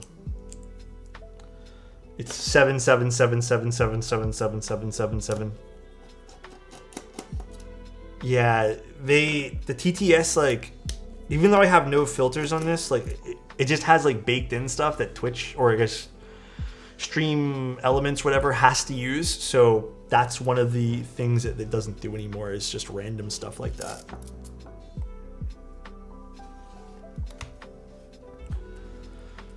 So this is a very nicely done implementation of a, you know, hidden screw design, as it were, because it's not from the top and doesn't really have any, like, you know, issues with tolerances in that way.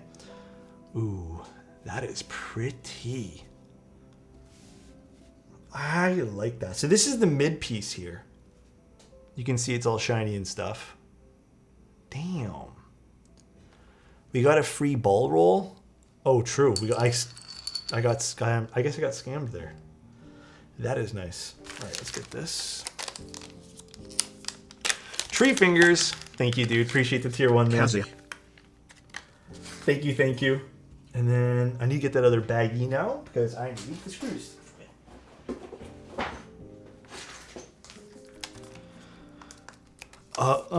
Do you have to screw in the PCB like the Tempo?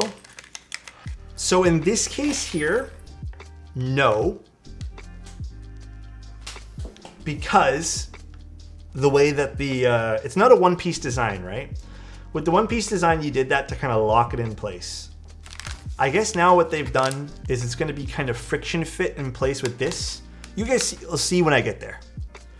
You guys, oh, my camera is just, there's too much reflections or something going on here. Kind of wish the Envoy had that top accent piece visible. I don't agree per se, but like I also like kind of agree. Like the top accent's quite nice. You get to actually see it. So I get that. I can totally vibe with that. Like I understand. What bit do I need? So many bits I need for this.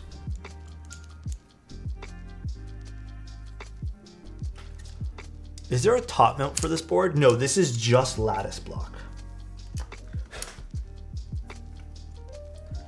Just the lattices.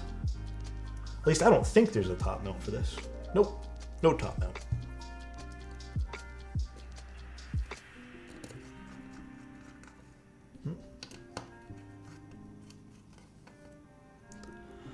It's one piece design, adding that will increase the price. What would happen? For what?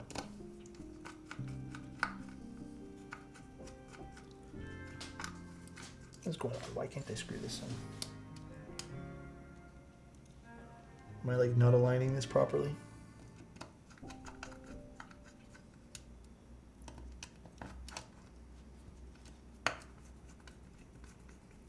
There we go. My alignment was off. The Envoy having a top piece. Well, technically, you could have done it like they could have did like a drop-in top piece or something, or I don't know. Okay, I don't know why my camera is like hating this angle right now. They could have done something like that. Maybe made it magnetic, or I don't know.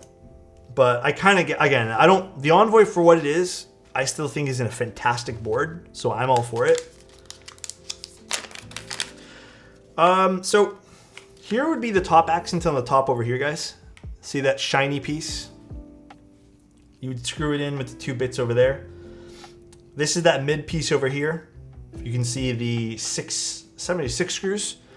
6 screws over here on this guy. And then these 2 little holes, 1 and 2, those would be where the screws come in from underneath. Sort of like the Mode 80. The Mode 80. Oh, it's this guy, but on Twitch. What's up, Gosu? How you doing, man? I thought 76 screws. Did I say 76 or 7 or 6? All right, let's get these out of the way. Let's move this to the side. I'm gonna take a sip of coffee.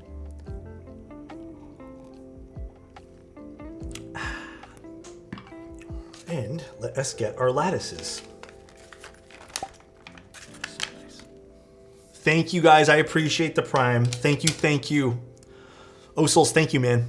Lettuce time? It is indeed lettuce time. So, their ideology behind this now is you get the lettuce portion on the bottom, and then it'll peak a bit from the top, giving you this kind of pseudo force break mod. Kinda. At least that's what they're claiming it to do. I don't exactly know if it would work as a force break mod. Let me see the top. I guess it actually would, because it's all one size. I was going to say, if there was any indentations on the top frame, it wouldn't really be a force brake, but I guess it kind of is like a little force brake mod, huh? Kind of cool. I got my Envoy, and was there supposed to be screws in for the plate? Yes, there should have been 2 screws, I think. I don't personally use those anymore, though. I think I only have that in my Envoy, like the Alex Otis one. I don't really use those screws. You don't have to use them. If you did need them, though, and they didn't come with it, I'd message them. For sure. All right, let's plug this PCB in. Now dude, I'm so tired. If I didn't have coffee right now, I'd be absolutely dead.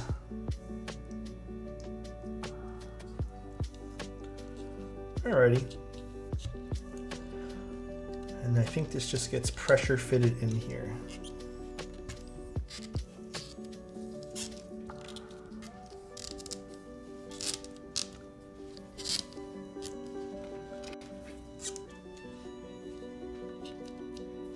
Interesting.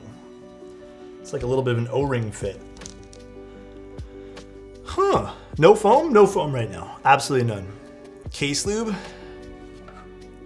GST issues? I hope not. I hope not. I really like the lattice block mounting. I know some people, now I got some fingerprints all over this. Some people have not liked it because it seems that the lattice blocks, after a while, tend to compress if you type hard enough, or I guess have enough pressure. I will say though, it seems that in the tempo variant of the lattice blocks are much thicker than the lattice blocks of the Envoy. So nice. P1 Utoxo gifted a tier 1 sub to Lil Corio 122. Thank you, Pluto. Thank you, man. And it looks like those particular versions of the lattice block mount are lasting much, much longer. Oh, this PVD, I mean, I don't think I actually saw any PVDing. Or maybe I did see PVD. I saw the mirror finish. This is one of the best PVDing that I've seen from Mode so far.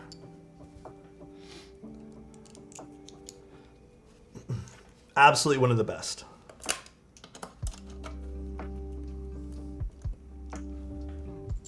So again, the only thing I'm going to take away points for this is I kind of wish Mode adopted a singular screw for everything on the board.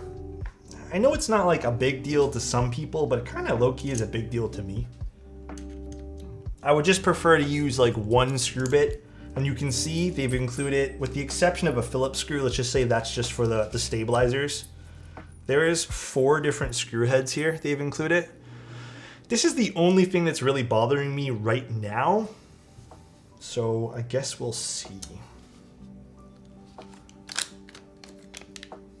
I know some people seem to not really like the look of the loop, but low-key, I kind of don't mind it. All right, let me get the feet, and let's press these guys in.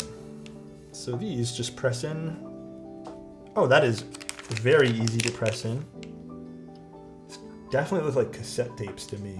I don't know if that's the theming on purpose like that. Am I aligning this proper? Yep, there we go. Okay, these are actually very easy to press in too. That's very nice. I know sometimes pressing feet can be a bit of a nuisance.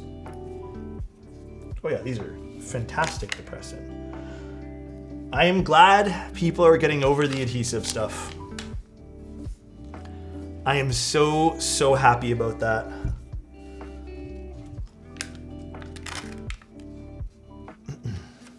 I think Gion might have been. Zumuda, thank you so much for the Prime. I really appreciate you. I hope you're having a good day today, man. I think Gion was.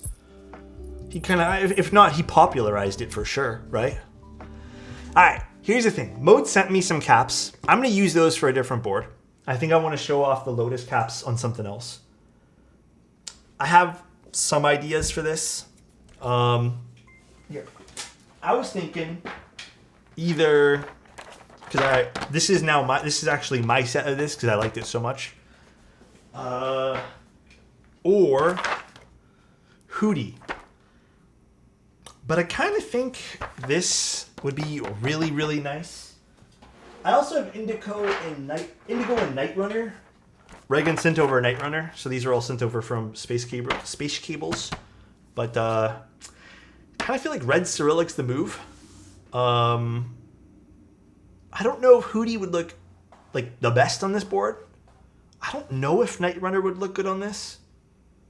I feel like red Cyrillic's definitely a move, but I'm gonna let you guys pick. You guys can choose right now.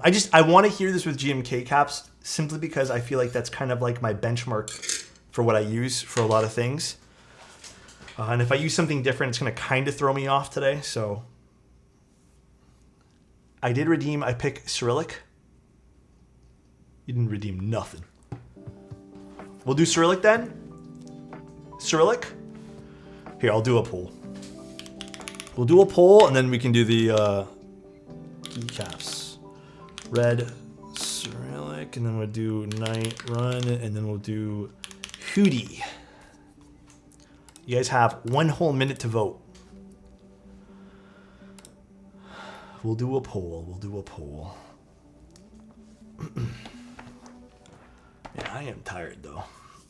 I'm definitely feeling it tonight. Can we gamble? Yeah. What's up, though, Kenny? Did I say hi to you?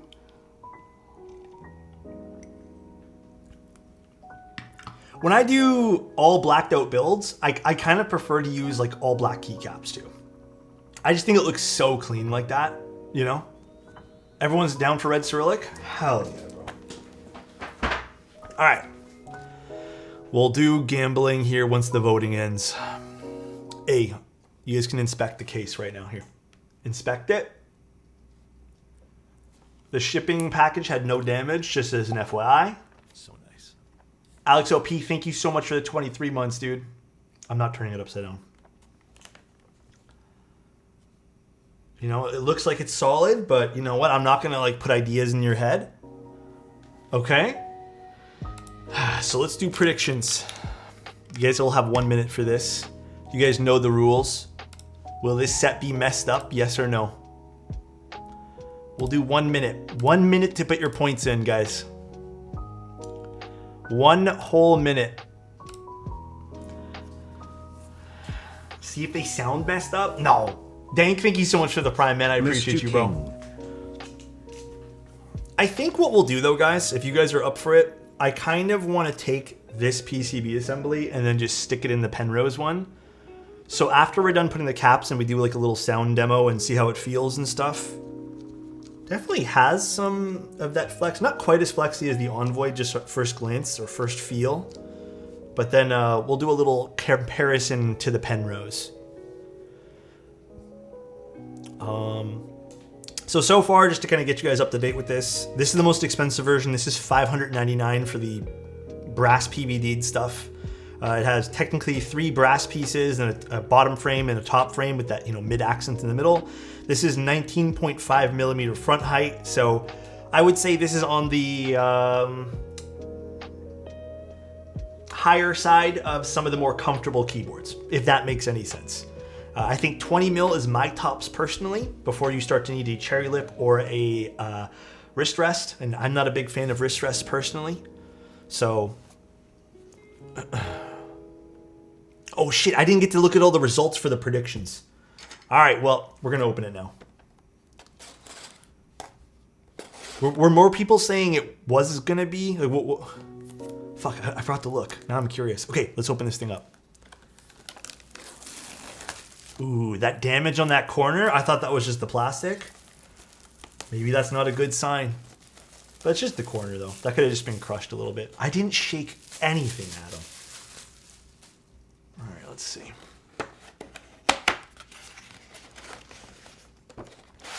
It's still going to be perfect. We've seen worse condition boxes be absolutely stunningly perfect, so... Oh,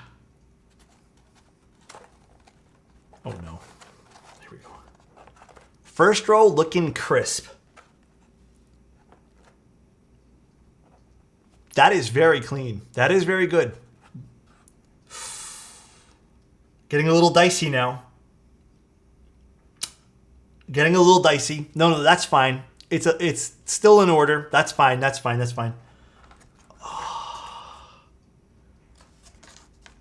Okay, that's too overlapped. That's too overlapped. And actually, I don't even know where the fuck the H is. Sorry, guys. They dogpiled the H in there, bro.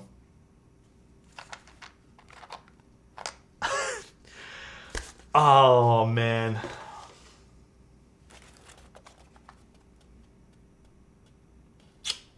Unfortunately, it was a little fucked up. I saw him shake it. Refund? Come on, bro. Unfortunately, guys, ooh, that was a lot of points on Nope. But it was indeed messed up. I'm sorry, everybody. The H is right there. I can't call that, man. That's GMK's trademark. Yeah, good caps, shitty packaging. You better believe it. Oh, Naj, are you still in chat, by the way? I just saw your message. Someone redeem Greg? No, Greg is on cooldown. We already used Greg this week. I am not using Greg again. I'm over it. DHL driver is in chat. Oh, man. Oh, by the way, after we're done this, I need to put the Lotus caps for mode on my Envoy because I think it's going to be the perfect pairing for the green Envoy. So if you guys want to stick around to see that, please do. Cataract Greg. That's so mean to poor Greg. This is going to be such a stealthy keyboard. It definitely has some weight. What was the weight? Do you guys remember? I should have wrote it down. What was the weight prior to putting any parts inside? Was it Was it 2.2 kilos? Oak.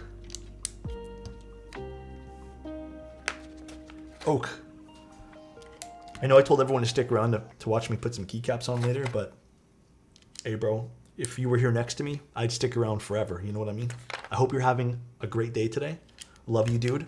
And always appreciate you coming here and just hanging out. And your smile's important, all right, bro? How much was it? 5.65 pounds? Oh, I think it was 5 pounds, 6 ounces, right? I don't think it was 5.6. Would that technically be 5.6? I don't even know. I think it's different. Like 2.5-ish kilos, right? 2.4 kilos, 2.3 kilos, something like that. I wonder what it's gonna weigh now with keycaps and stuff. Something like that. I don't know. I don't know how pounds works. Dude is taking his sweet time. Adam. Chill out, bro. 2.5 kilograms is 5.5 pounds or something. That's like 2.2, 2.3 kilos or something like that. It's like 2.2 conversion, right? Alex, did you ever get the chance to try out any of the B-Sun switches? I have not, unfortunately. There are a lot of switches that I have just not been able to check out. Haven't been able to catch any streams Modest. lately, BC of work. Glad I could know, catch man. some of tonight's stream and the gambling Alex Zotpop. It's always fun, man. I love doing it with you guys. It's so funny. Way too many switches. You know what switches I think are kind of hot right now? That I feel like people did look at them, but I don't feel like they got like the attention like to that degree of being super hyped. The Diamond Avalon switches. I thought those were pretty insane. I really liked them. But they didn't really get like the super hype that some of the other switches got in more recent times. But thank you again, Modest. I really appreciate you being here, man. And I'm glad you're having fun, bro. Yeah, they are a bit more pricey. They do solve that one issue of clearance, though, for, I guess, south and north facing switches with keycaps and stuff, but the diamond switches were fun, though. I've been hooked on Milky Yellows. Hey, Milky Yellows are sick. I don't care what anyone says. Milky Yellows are a classic, dude. You can't go wrong with Milky Yellows, bro.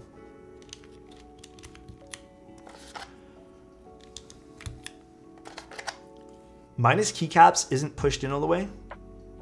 Who said that? Alof? All right, I trust you. I feel like it kind of is, though. I don't think it can go down anymore. If that was Adam, I would have just kept going, you know? Milky Yellows are budget kings. Dude, even outside of budget, they're just kings. Is the T in all the way? Dude, do I just have like weak fingers tonight? This never happens, I swear to God. This is like a one-time thing, guys. I usually have stronger fingers than this. I swear to God, man. Push harder, daddy? What the? Okay, I'll be a little bit more rough.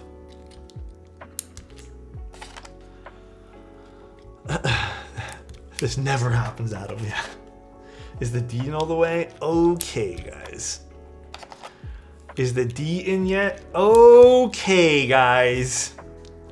Behave, it's November. Yeah, for real, guys. For real. Behave a little bit, it's November.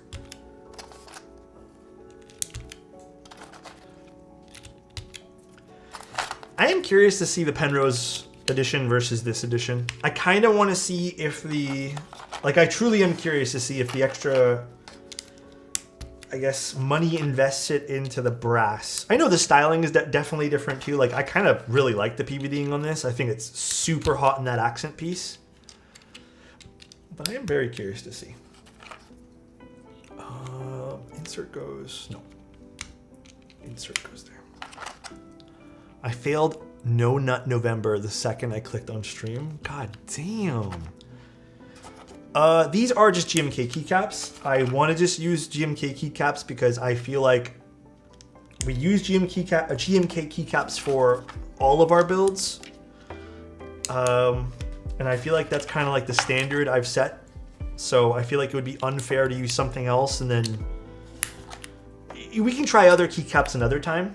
But I just want to stick with what we've been doing, so we get, like, we have our baseline, we know what GMK sounds like on certain things, and where it sounds bad and when it sounds good and how it gets altered, all that jazz. So this is what I want to stick with for today. So I hope you guys can understand that. This is red Cyrillic, yeah. Mr. Spoos Cables sent us this so I can play around with. I did ask him to send me red Cyrillic because I think red Cyrillic is a pretty clean looking set. Yeah, there's a novelty R1 in this. Dude, I've been kind of glad that more designers have been including a little bit of novelties in the base kits. It's been much appreciated, and I hope they understand that. I would like to see more designers include Mac support in the base kit too. I feel like there's a lot of Mac users, but whatever, I'm not going to complain too much. What do you guys think? Is that pretty? Yeah, Plebeius is like pretty much all novelties. Is this nice? Do we like it? Oh God, my hair's all screwed up here. Do we like it?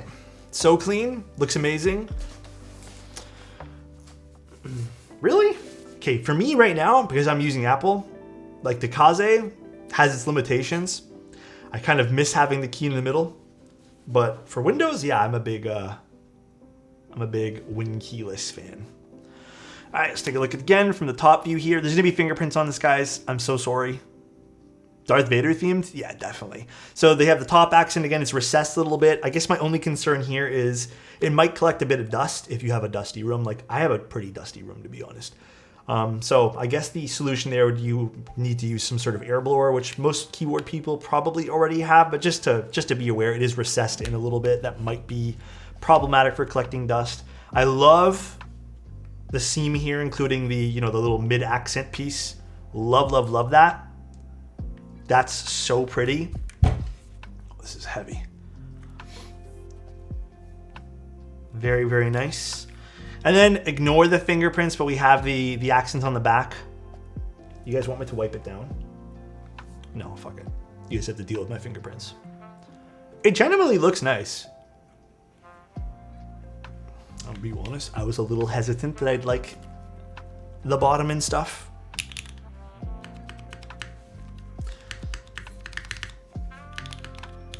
All right, let's see what this is gonna sound like. It kind of does look like a cassette or a VHS tape. I agree, that's what the bottom looks like to me too. Maybe that's why they called it cassette. All right, so I might switch out the filmed Nixie for the unfilmed one. after this because I kind of want to see what everyone's talking about when they talk about like the unfilmed space bars. I still don't quite understand, but here we go in the little sound test for this guy. So we are using an aluminum plate. There's no foam. We are using all the included, what are they called? Lattice blocks. I don't know if there's a new name for them, but just lattice blocks. And this is the cassette version, so the $599 version. And then we'll take a look at the Penrose right after this. We'll move the assembly into the Penrose to see what it sounds like. Let me just open up a notepad here. Little HJ test. Plastic thingies works.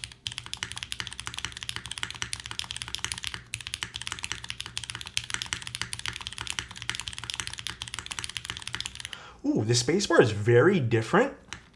It's kind of unique.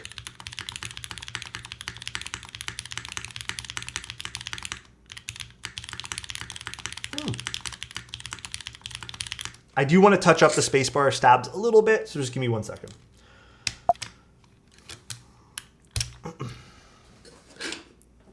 Yeah, the alphas are very crisp, just off the little bit of typing there. Hold on, let me just touch up these stabs. Where's the butt of the stab here?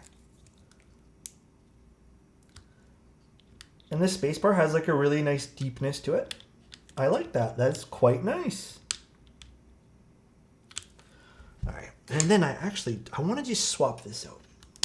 I know this sounds ridiculous, but so many people have been recommending this to me. Hey, Vis, thank you so much for the 13 months, man. I appreciate that. Thank you, dude.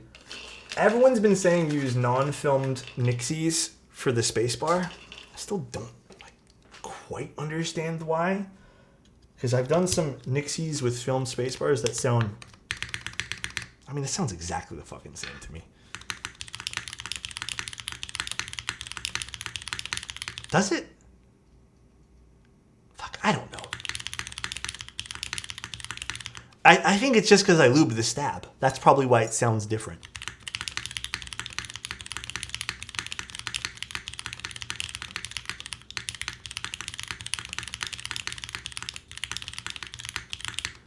This is nice.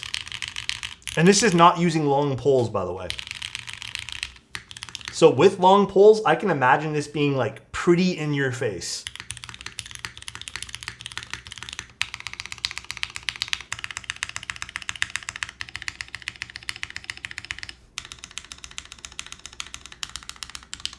Ooh, I really like the Nixies on this build.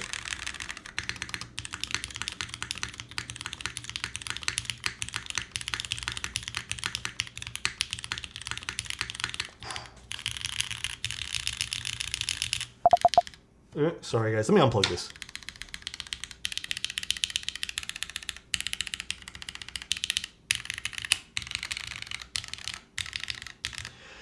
In terms of, because I know this is probably a thing that people will talk about a little bit too, in terms of consistency, which you're not going to have consistency like up and down or left to right, but in terms of like hearing any sort of odd noises, I am not hearing anything at all.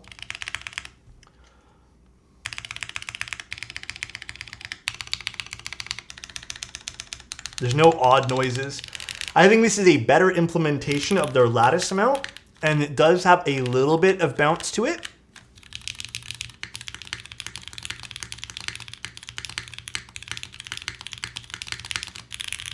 This is no foam in this guy. So if you probably use foam in this, it'll probably have a little bit more of like a bass sound, if anything.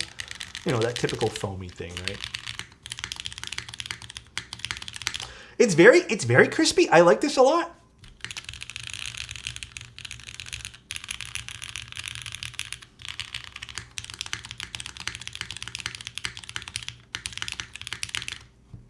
Now, I'm so curious what this is going to sound like in the Penrose version. I am so curious, dude. Because this is the brass. I wonder if there's going to be a bit more of an aluminum sound. Oh, do you guys want to hear a different space bar? Hold on. Let me get a long pull space bar for you guys. I think you guys had mentioned you guys want to hear that, right? Here, I'll take it off this PCB. Because I'm going to use this for something else anyways, so... We'll just move one from this. It's like 600. Mode FAQ were wrong. 650. Yeah, this is $5.99. For this version, it's $5.99. The Penrose is $3.49. Which is why I want to try the Penrose one today too. So if you guys are patient, I will switch over the assembly to the Penrose version.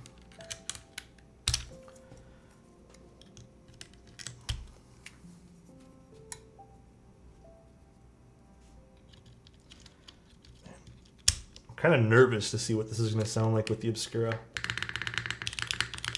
That sounds like a long pull switch. I kind of like the Nixie better for this.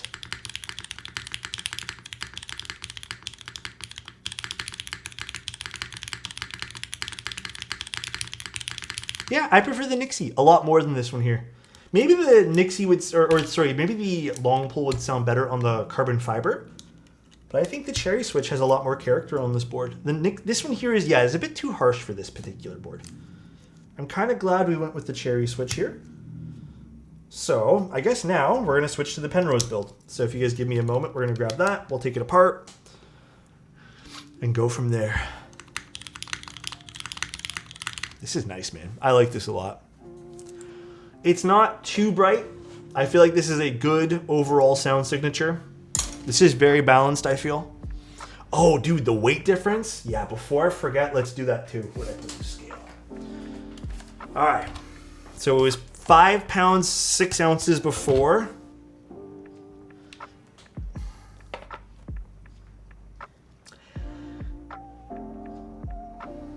Okay, also it's on a desk pad, guys, so there's going to be some variance there. Please understand that, but it's going to be about 7 pounds after. I forgot that it's on a desk pad. Excuse some variance. It might be like a little bit heavier than this, actually.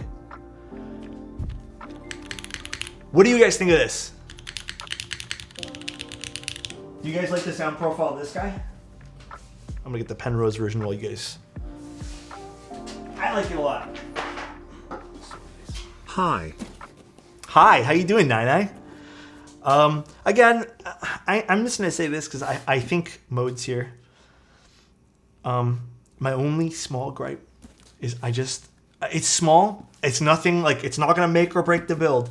I just think perhaps using one screw for the entire, like, I'd say the majority of the build, maybe not the, maybe it doesn't have to be for the daughter board, but that would be quite nice.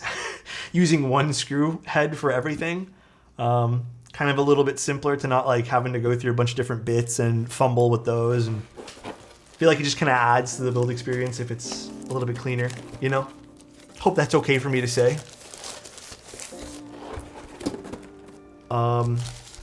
I will again reiterate, I think this is a very well done version of their lattice blocks. I think they finally completely nailed it. Can you flip it over? Yeah. They completely nailed it when it came down to the lattice blocks. Oh, sorry. There's the bottom of it.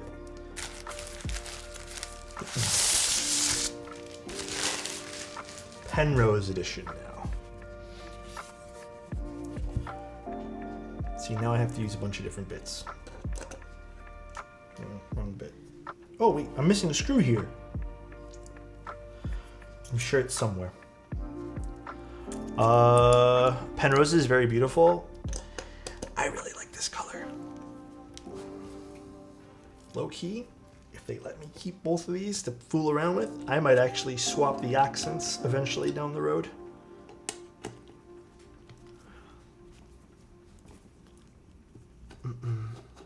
Yes, so it's starting at $359. This is the Penrose one is the $359 version.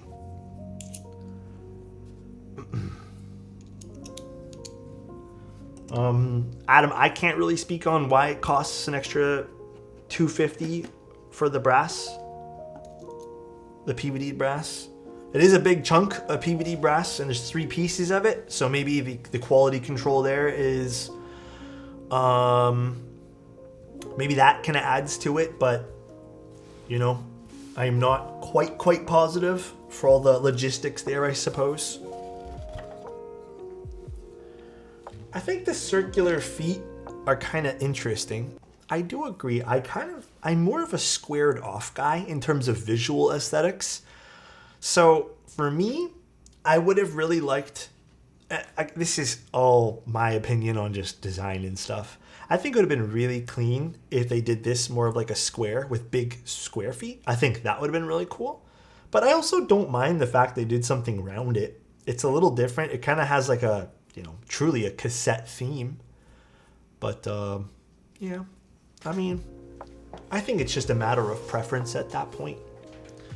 Is copper also $5.99? So the one in the middle with the E-white finish is $5.49. I don't know any pricing of what this is going to cost if they end up doing like a configurator. I don't know. This is their first drop of it. Any thoughts on drop DCX caps? I've thought they're pretty nice for the price point. I've only tried it one time, so I don't have too much info on it, but I do need the daughter board of this. That I'm not too sure either. I'd have to ask Mode.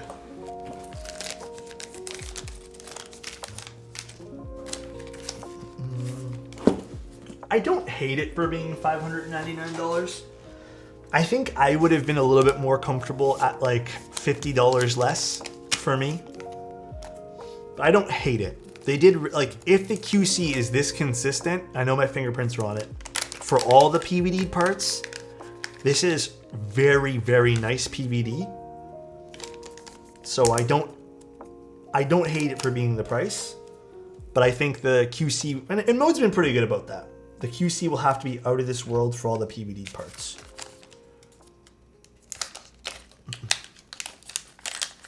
Alex, will you be building this one as well?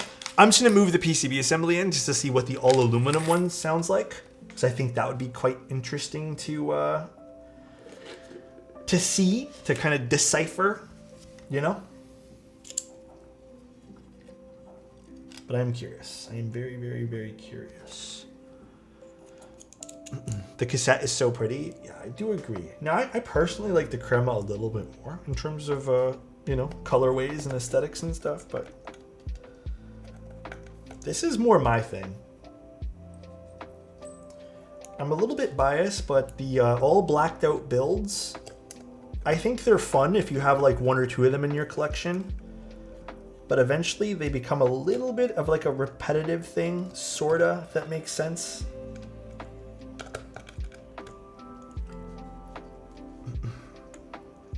Crema is the 350 offering, yeah. So earlier I watched one of Keyboard's latest vids, and interesting how different finishes can create this. Interesting how different finishing can create an slightly different sound profile. I haven't really explored just the finishes causing different sound profiles, but that's interesting for sure. Any thoughts on high mid-price 60% boards? Also Naj. I haven't gone to get the package yet, by the way. What do you mean by that? You want to know like if there's any high-end 60s coming out? There might be extras for the derivative. Oh shit, I'm putting the wrong bits back. Oh no, I did put the right ones here. There may be extras for the derivative, I'm not sure.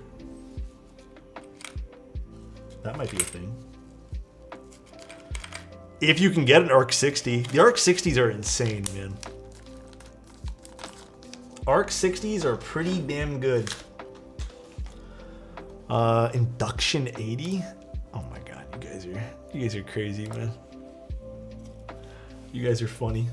All right, let me move this over to the side, and then we're gonna grab the parts for this guy. Although I'm missing one of these screws, so I might steal it from the cassette version here. Click-Clack still has ARC 60s. Do they? That's a sick board, by the way. It's a decent price point. Pretty sick board.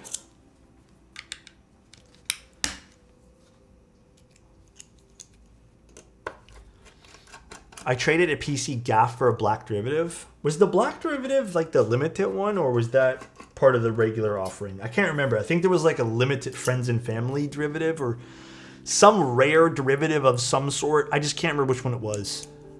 That was a limited one. That was an interesting one for sure.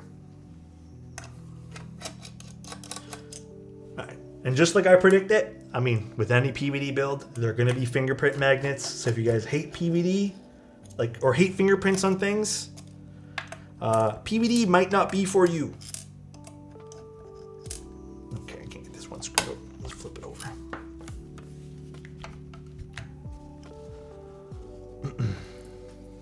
Thanks, Alex and Co. We got you, dude.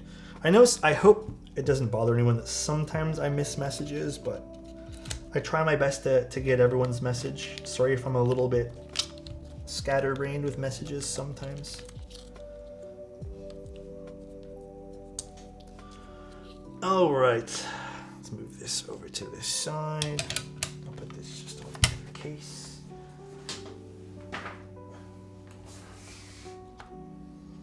The nice thing about the Crema version is it kind of goes with a lot of different keycap sets, so that's nice. I don't think it's gonna clash, actually. If it does, so be it. My goal with this is for not to be beautiful, it's just to test it. That's all it's for.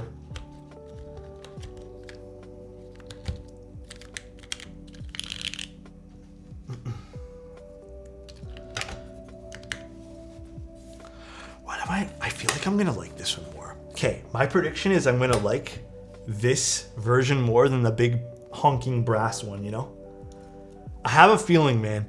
I have a feeling because I like a little bit of that aluminum sound character in some boards. So I have a weird feeling this is going to be my preference. What toilet paper do I use? Fuck, I don't actually know. 2-ply, I think. Oh, is that the wrong screw for this? Or am I just like missing the mark here with the screw?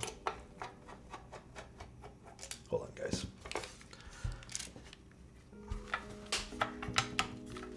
There we go. Wipe with Kohaku's? What the? 3-ply minimum? Okay. 3-ply is luxury living, bro. I'm being honest with you. 3-ply is kind of luxury living, bro. I didn't even know 4-ply existed, but if 4-ply is a thing, that's also luxury living.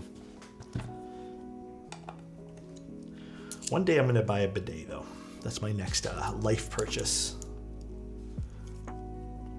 How would you compare it with this with the Haven TKL? My Haven's not gonna be mine for very longer because we're giving it away. I don't even think I'm supposed to tell you guys. I'm giving that away during the subathon that we're doing. But the Haven's nice. I think the Haven wins. Hold on. The Haven wins for me in aesthetics. The Haven is very beautiful. I think this is a little bit nicer sounding from what I recall, because if I really loved the Haven, I think it would have seen more desk time. It is a nice sounding board. It's just not what I like. But it wasn't bad. I didn't mind the Haven at all. I remember it being like kind of in the middle for everything.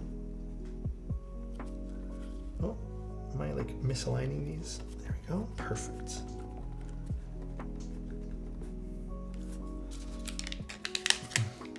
I use a towel. It's like 9-ply. God, you guys are silly, bro. You guys are absolutely silly. This doesn't clash too much. That's not a bad combination. Yeah, it doesn't clash too much. It's not terrible. It wouldn't be my first go-to. Bit crowded? Yeah, okay, it's a bit crowded. I'll give you that. But it's not awful. I wish the feet would match the cream color. Yeah, you know what? I agree with you there. I do wish the feet were the same color as the case. But they probably offer like silver and stuff too, and that's just a lot of different feet to stock. So I'm not like mad at that, you know? Moomin would look super nice on this. I agree. That's just like your opinion, man. All right, let's see what this is gonna sound like now. So this is the exact same build that we just did inside the all aluminum version. We'll do a little HJ test.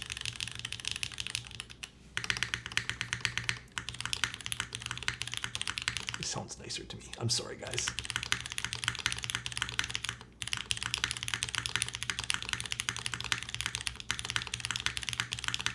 Actually, they're both different. The other one has like more full of like alphas, but I kind of like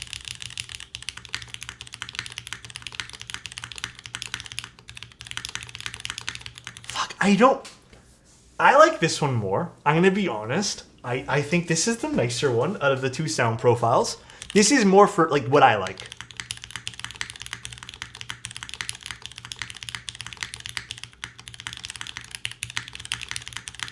I mean, the nice thing about this is, even though this is no foam, no real weight to this, this is still all aluminum. I need to lube that a little bit better on the backspace. I am not hearing any sort of... Yeah, I do need to fix up some of the stabs.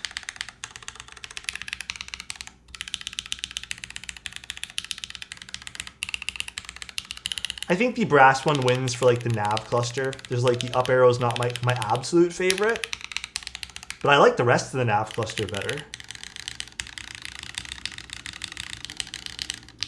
Fuck, I kind of like this more.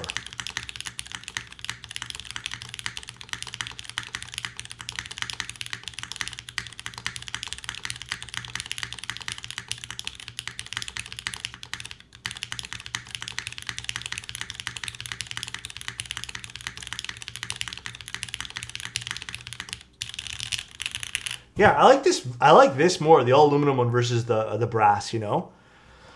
An Envoy. What happened with the Envoy? The mode tax hitting hard for this thing because it's kind of okay. I mean, it's all preference. Boom. You know, like there's no. I don't think there's a mode tax 350 for the baseboard without without all the trimmings. You can say is. I'd say that's a pretty normal sounding price. You know, like it's pretty average for higher end boards, I guess. I wouldn't say it's like taxed any less or more. Mode has tons of offerings that's like cheaper, you know. There's also lots of different options in the hobby for different price points of things. This is still technically 5 pieces. You know, it's using a mid accent here, like the mid piece. So you got the accent in the middle, top, bottom, weight, and then another accent on top. So nice. So I don't think the price is like completely out there, considering how many pieces it has. Moto, thank you so much for the Prime. I appreciate you, man. Isn't the Sonnet just around that price too? Yeah, the Sonnet's just about that price too. Totally different visual style, you know. Can we hear one long pull? Like on an Alpha? What would you prefer? On an Alpha? What do you think is better? Do you think this is better than the Sonnet? I think the overall sound signature in the bass config versus like the bass Sonnet, I would prefer. But the Sonnet's a little different though, right? Like the Sonnet has a totally different mounting system, 2 mounting systems. I'm again just gonna be 100. I think Obscure probably already knows this. I'm a big simp for the Sonnet. The Sonnet is one of my favorite looking keyboards in the hobby. Like, this doesn't top the Sonnet in terms of the way it looks, for sure. It's a neat looking board. It's definitely a little different. I'm gonna be honest. I do prefer the styling of the Sonnet, and I wish Mode did a little bit more with that kind of styling. I think that styling is beautiful. I love the Sonnet. Nothing tops that in terms of the way that I like for what Mode does. You know. But I like the sound profile of this a little bit more, and I like the feeling of this a lot too. Isn't as soft as the Envoy, but it still has some softness to it too. Sonnet with lattice blocks. Ooh, that would be a fun refresh. But then I feel like that's also not the best of ideas to do that. I feel like that's a lot of stuff you need to stock then. The Kaze has long pulls. So you're gonna hear long pulls.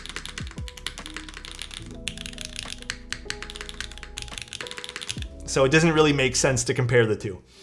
Let's try a long pull on the Alpha here. Sonnet top mount, very nice. Yeah, Sonnet is very nice top mount. The stack mount, hit and miss, I feel, with some people. Some people really like it, some people don't. It's a lot bassier. On the D, fine. Test black loop again. The black loop has been disassembled. On the D, if you guys want to see the black loop, just go back into the VOD. That's what I would recommend, if that's not too much trouble for you guys.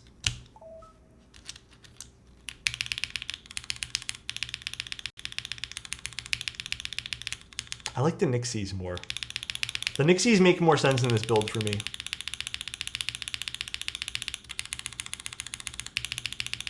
It's very sharp with the long pull, like extremely sharp with it. Yeah, the Nixies are just kind of hitting for me right now. I think it's a perfect combination of things here. Yeah, you could prefer the Obscuras. I mean, you guys, the thing is, and we have to understand, this is a preference-based hobby. You're allowed to dislike things. You're also allowed to, like, you can tell me Alex's board shit. I respect that. You know, like, if you don't like the way it sounds, you don't like it. It's not your thing, right? Maybe you like a different type of sound signature that's just not provided on this. I get that. Totally understand. But it's all preference-based, man. Everything's preference with this hobby. I would say objectively, the only criticism I had for this, because I do like that mode, you know, found a way to not have to use those fasteners. Obviously, this is not a one-piece design, so it just makes sense they wouldn't need it to use it here. The board sounds very consistent. There's no empty hollow spots.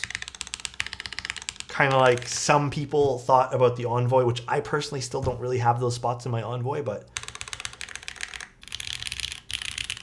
it sounds pretty consistent, as you guys can see.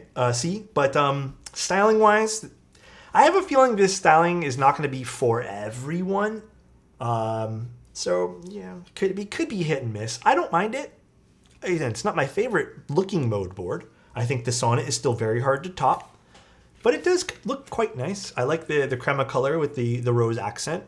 Hopefully we can customize these more in the future, because this with copper would be absolutely stunning. It is a little bit bouncy. It's not as bouncy as the Envoy if you've tested one of those. But even just a little bit of pressure, you can see some minuscule movement. It absorbs the shock really well, but definitely not as bouncy as what the Envoy was.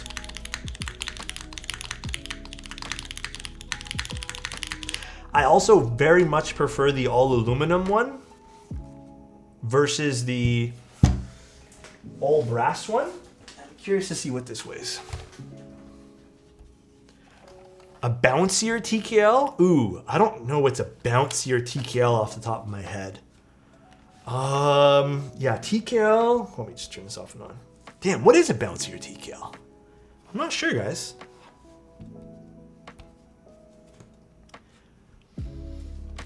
Yeah, they sent two over to take a look at. Is the angle a bit bouncier? If you go plateless with the angle, right? Plateless F1, yep, yeah, right there. Tiger, yep, Tiger, light, yep, okay, you're right there. That's correct. Is the Mystery Suit bouncier? So this fully built is 4 pounds to 3 ounces. So let's just call it 4.5. Because again, I think this desk pad's probably absorbing some stuff.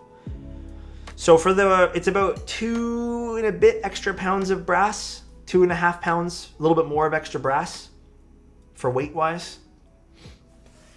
It's a 2 point, I don't know how ounces truly work, but 2.7 pounds difference there. 2.7 pounds of difference. Again, I kind of prefer the aluminum one myself. It also makes more sense financially. So if that was a pressing matter as well.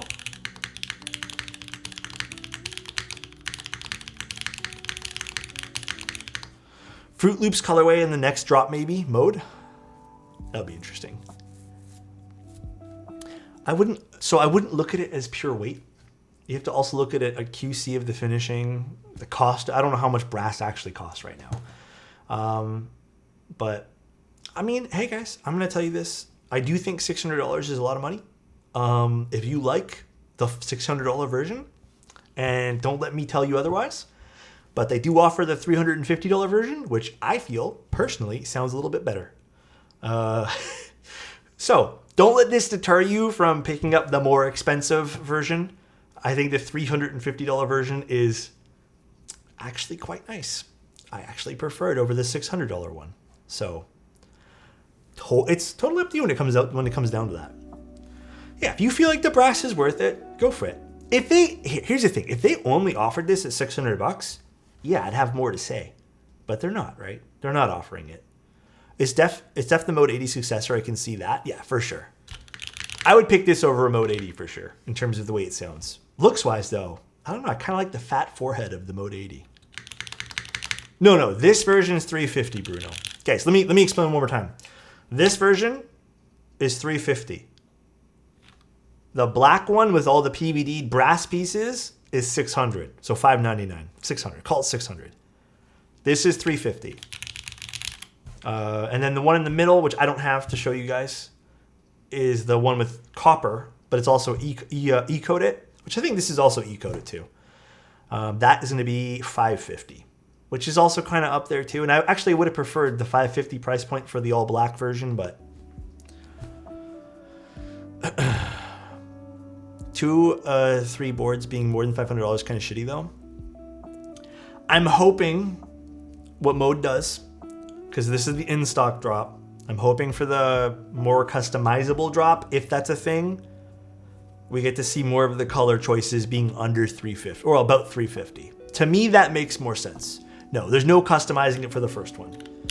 I don't know how people are going to react to that, because I feel like Mode's thing was, the customizer.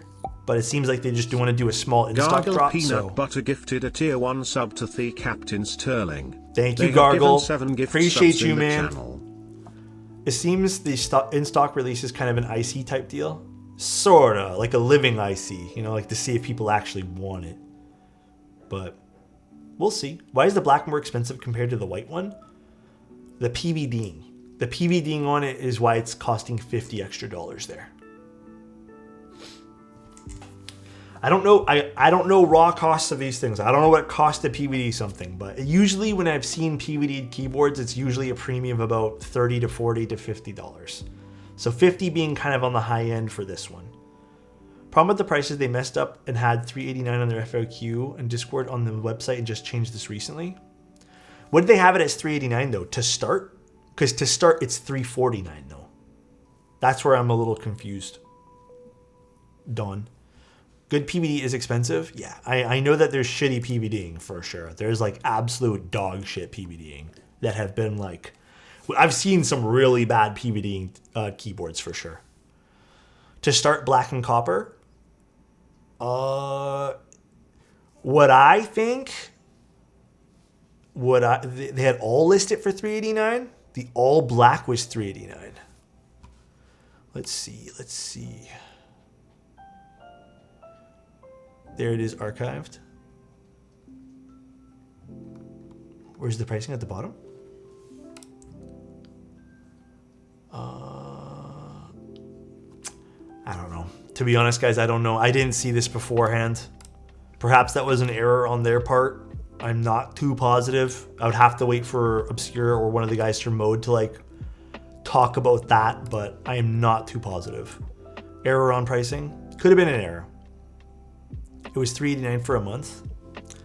Guys, I don't know. I don't know the answer to this crazy long error. I don't know the answer, guys. Also, to be fair though, it's not like they sold a group buy with that pricing. To be fair, if they sold it for that pricing, I'd be like, yeah, that's really fucked up. Or like they were, advertising it and then had people collect money or something like that. I don't know. You know what I'm saying? But if they change pricing, that's on them. The thing I can tell you guys, if you really don't like the expensive versions, don't buy them, right? The $350 version, if you guys were interested in the loop, sounds really good. I just want to see more colors of the $350 version down the road. Tempo or loop, whatever you're looking for in terms of two different keyboards there. That's a 60 versus a TKL. I decided to not buy the Haven for this one and prefer the looks of this board, especially the black. The Haven's very intricate, and if you like those intricate designs, I think the Haven's obviously the better choice. How much was the Haven again? I don't even remember how much the Haven was. So at least they corrected it before the sale. Yeah, I mean, like, guys, I'm not trying to defend Mode for the sake of them being a sponsor. Let me get this clear. But it's kind of like people getting mad at Omnitype for the whole Bauer light. It's not like he sold Bauer lights 3 years ago. Because people are mad, for example, like, you know, Omnitype for not releasing the Bauer light earlier. It's too late. People are very upset. But it's not like you collect that money. No one collect that money in these cases. So it's okay for people to change things last minute. Like, it's a thing that's allowed to happen. If that angers you that they did that, then I get it. Like, sometimes people look forward to things, but yeah, it's unfortunate that it stayed up, and I hope going forward that doesn't happen again. But so it's also in stock. Yeah, exactly. I mean, cool option for TKL lovers like myself. I'm gonna say no to this one though. That's totally fair, Pattis. I get that. Is it possible to compare this to the Lumen key? How about I set a day for that, Let's? Because I kind of do have I have another PCB for this, and I'd like to do another stream with different sort of, you know, switches. So maybe we can do a day where we compare things. Compare the sound of the tempo and the loop. Sure. I got you, dude.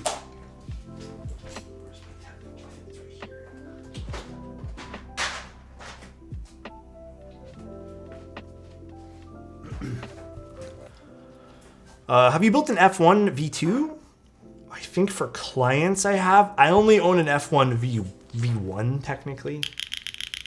Okay, these are different switches though. Please understand that. This is long pole switches versus non-long pole. So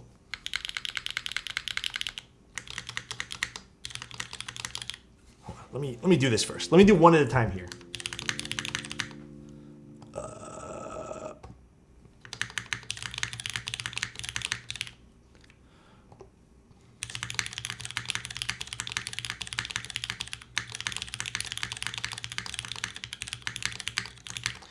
This sounds very classic to me because I definitely have boards that sound almost identical to this.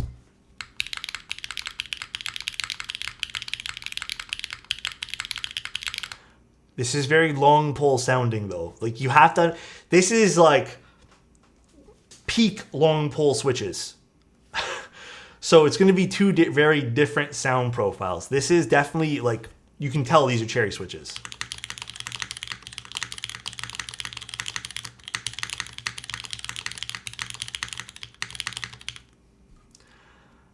So, yeah, I definitely like encourage Mode to do the configurator in the future for this. I don't know if that's in their pipeline of plans, but the configurator would be absolutely, I think it's definitely needed for this board, for sure. I hope they just don't do like 2 or 3 versions and call it a day. Obscuras. Oh wait, no, in this board here, it's not Obscuras, it's SOTC switches. SOTC. Fuck, I don't have my thing open. SOTC. These blue ones. I really like the tempo. It didn't really get the love it deserved though, I feel. A lot of people really didn't care for the tempo because it's HHKB, right? Well, at least HHKB styled. I get it. Not everyone likes HHKB though. I also feel like this might also have a few different people saying no to this just for the way it looks. Different style. Not for everyone, but that's the cool thing. I'm glad Mode's at least doing what they want to do and having fun with it. Which bass sound do you prefer? I go back and forth. I have, like I said, I have boards that sound this exact sort of cherry, you know, sound signature. So I go back and forth. I feel like this even kind of sounds a little bit more in line with my Unicorn, like just in terms of what to expect from the sound. Like it's not too punchy, but I also have long pole switches in a lot of boards too, because I do like the sound of long pole switches. Long pole switches are low key a cheat code to good sounding keyboards though. So it depends. It's whatever I'm in the mood for. Yeah, I'm in agreement, Pattis. I'm in agreement. The configurator would be ideal.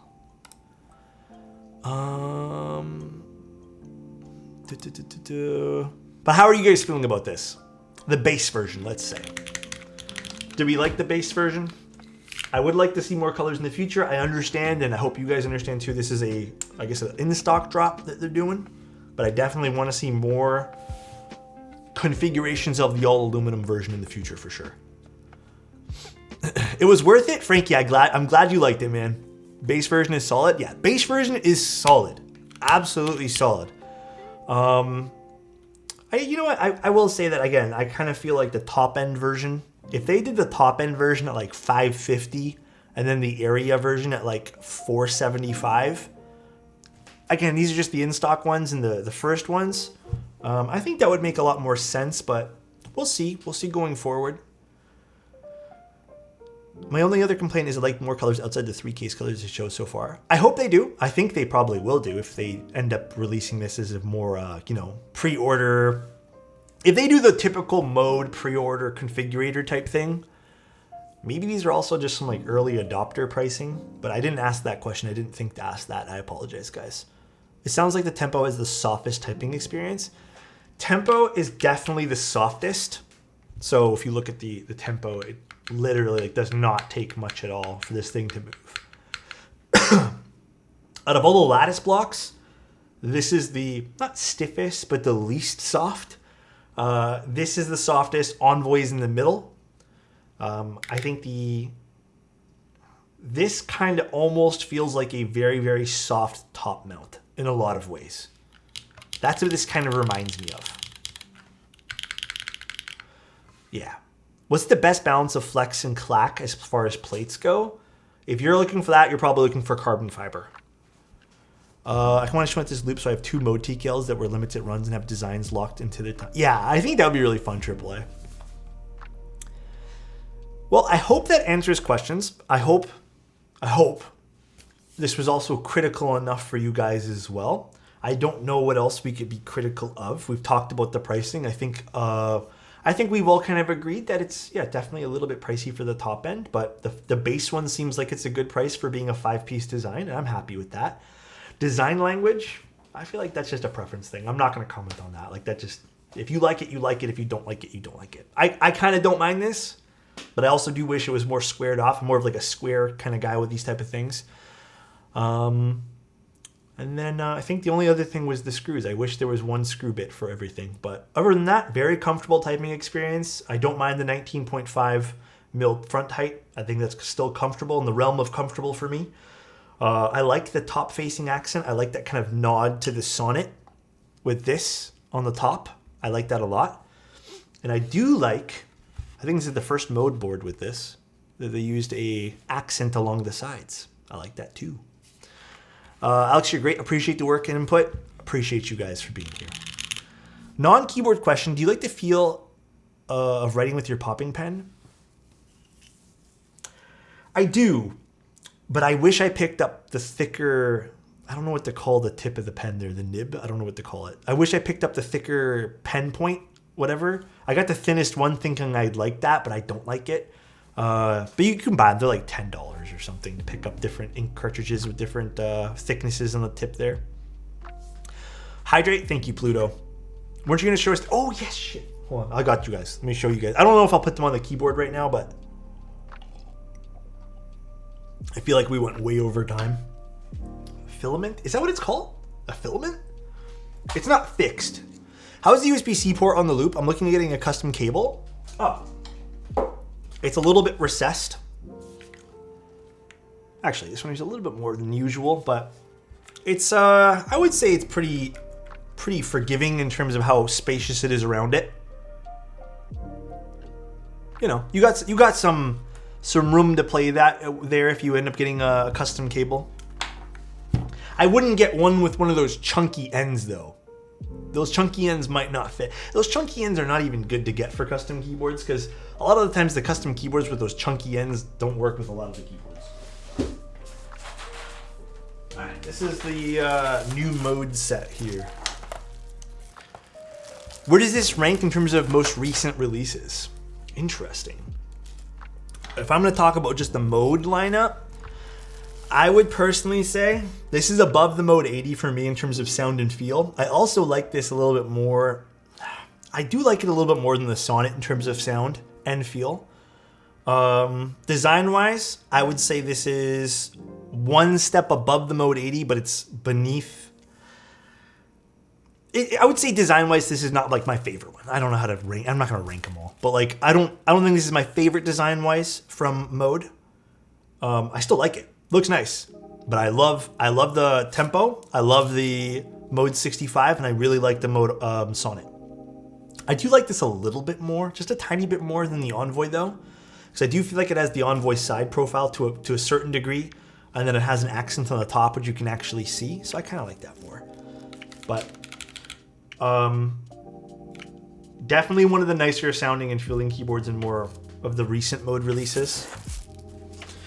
If you want the softest, the tempo for sure.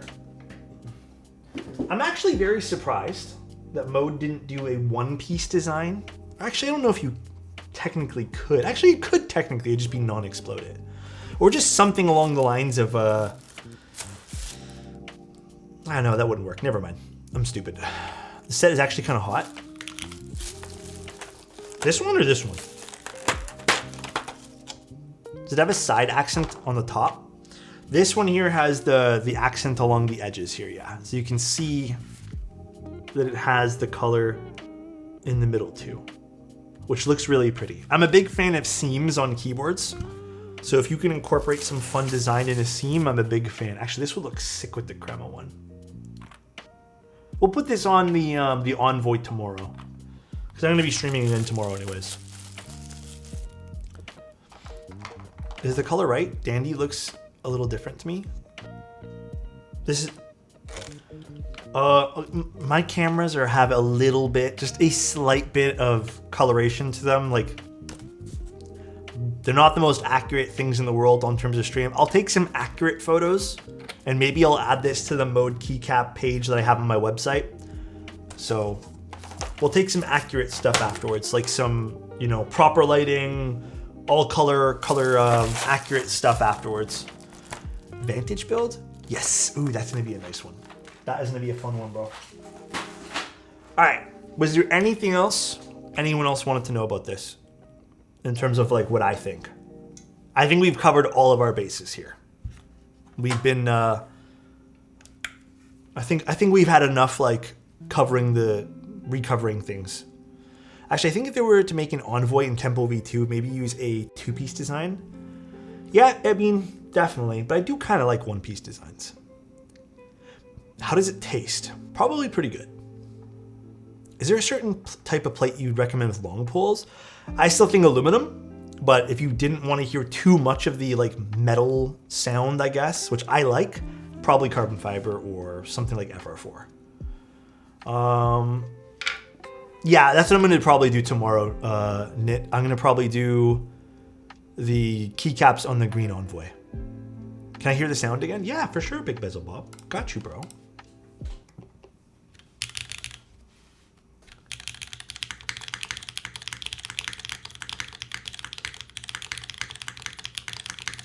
You know, I'm glad I went with cherry switches here. 8 months of my girlfriend paying for my sub LFG. Let's go, Konnikov. Thanks, man. I appreciate that.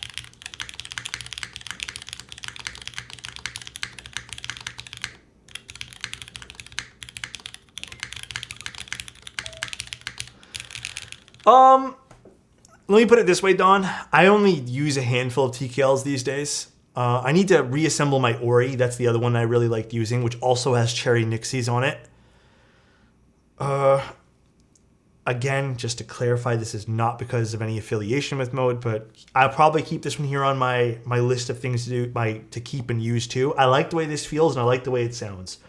I think that of all the TKLs I have in my collection, my Kaze is still my favorite TKL as of recent. But sometimes the Kaze is a bit loud because I did put long pull switches in, so this would be nice, some nice contrast, I guess, if I feel like using something different. That's kind of how I am with the keyboards. I kind of just like based off of how I feel for the day. But I would definitely rank it pretty high in terms of how it feels and sounds. I really like the way this feels and sounds. I do want to rebuild my F1 because I'm not in love with the switches that I picked for it. That's another big thing too, guys. Like, The F1's a great keyboard. I like my F1, but I know I didn't pick the best switches for it. Exciting to finish lubing them and filming and put them on my Pluto. They're such nice switches. God damn, dude. Travis, thank you so much for 5 tier 1s, man. I appreciate you. This is a GMK set on the top, and then we have Diamond Avalon switches. That's me. What's up, Pluto? Thank you so much, Travis. All right, though, guys. I think that's pretty much it. I hope this answered all the questions you might have had about the loop. I'm going to call it here. It is getting kind of late. It's 10:30. Travis, thank you again for the tier 1, bro. I appreciate that, dude. Thanks for tuning in, guys. I hope this was helpful. I'll do a more detailed written review like I normally do of the mode boards in the next upcoming week. Just let me use the board for a few days to get a better sense of how I like it. Because, you know, maybe tomorrow it starts to sound a little different or something. Who knows? So I appreciate you guys tuning in. I hope this was helpful. I hope this was insightful. Love you guys. Let's go see who we can go raid. Tomorrow we're doing a board from Zepsity, which should be pretty fun. It's a very pretty looking board. Let us go raid Mr. Geo Streaming. Oh my God. Gotta go raid that guy. So thank you again for tuning in, everybody. Really appreciate you. Talk to you guys later. Love ya. I hope you guys have a good night. And I'll see you guys tomorrow. I better see you guys tomorrow. Love you guys. Bye-bye, everybody. Take care.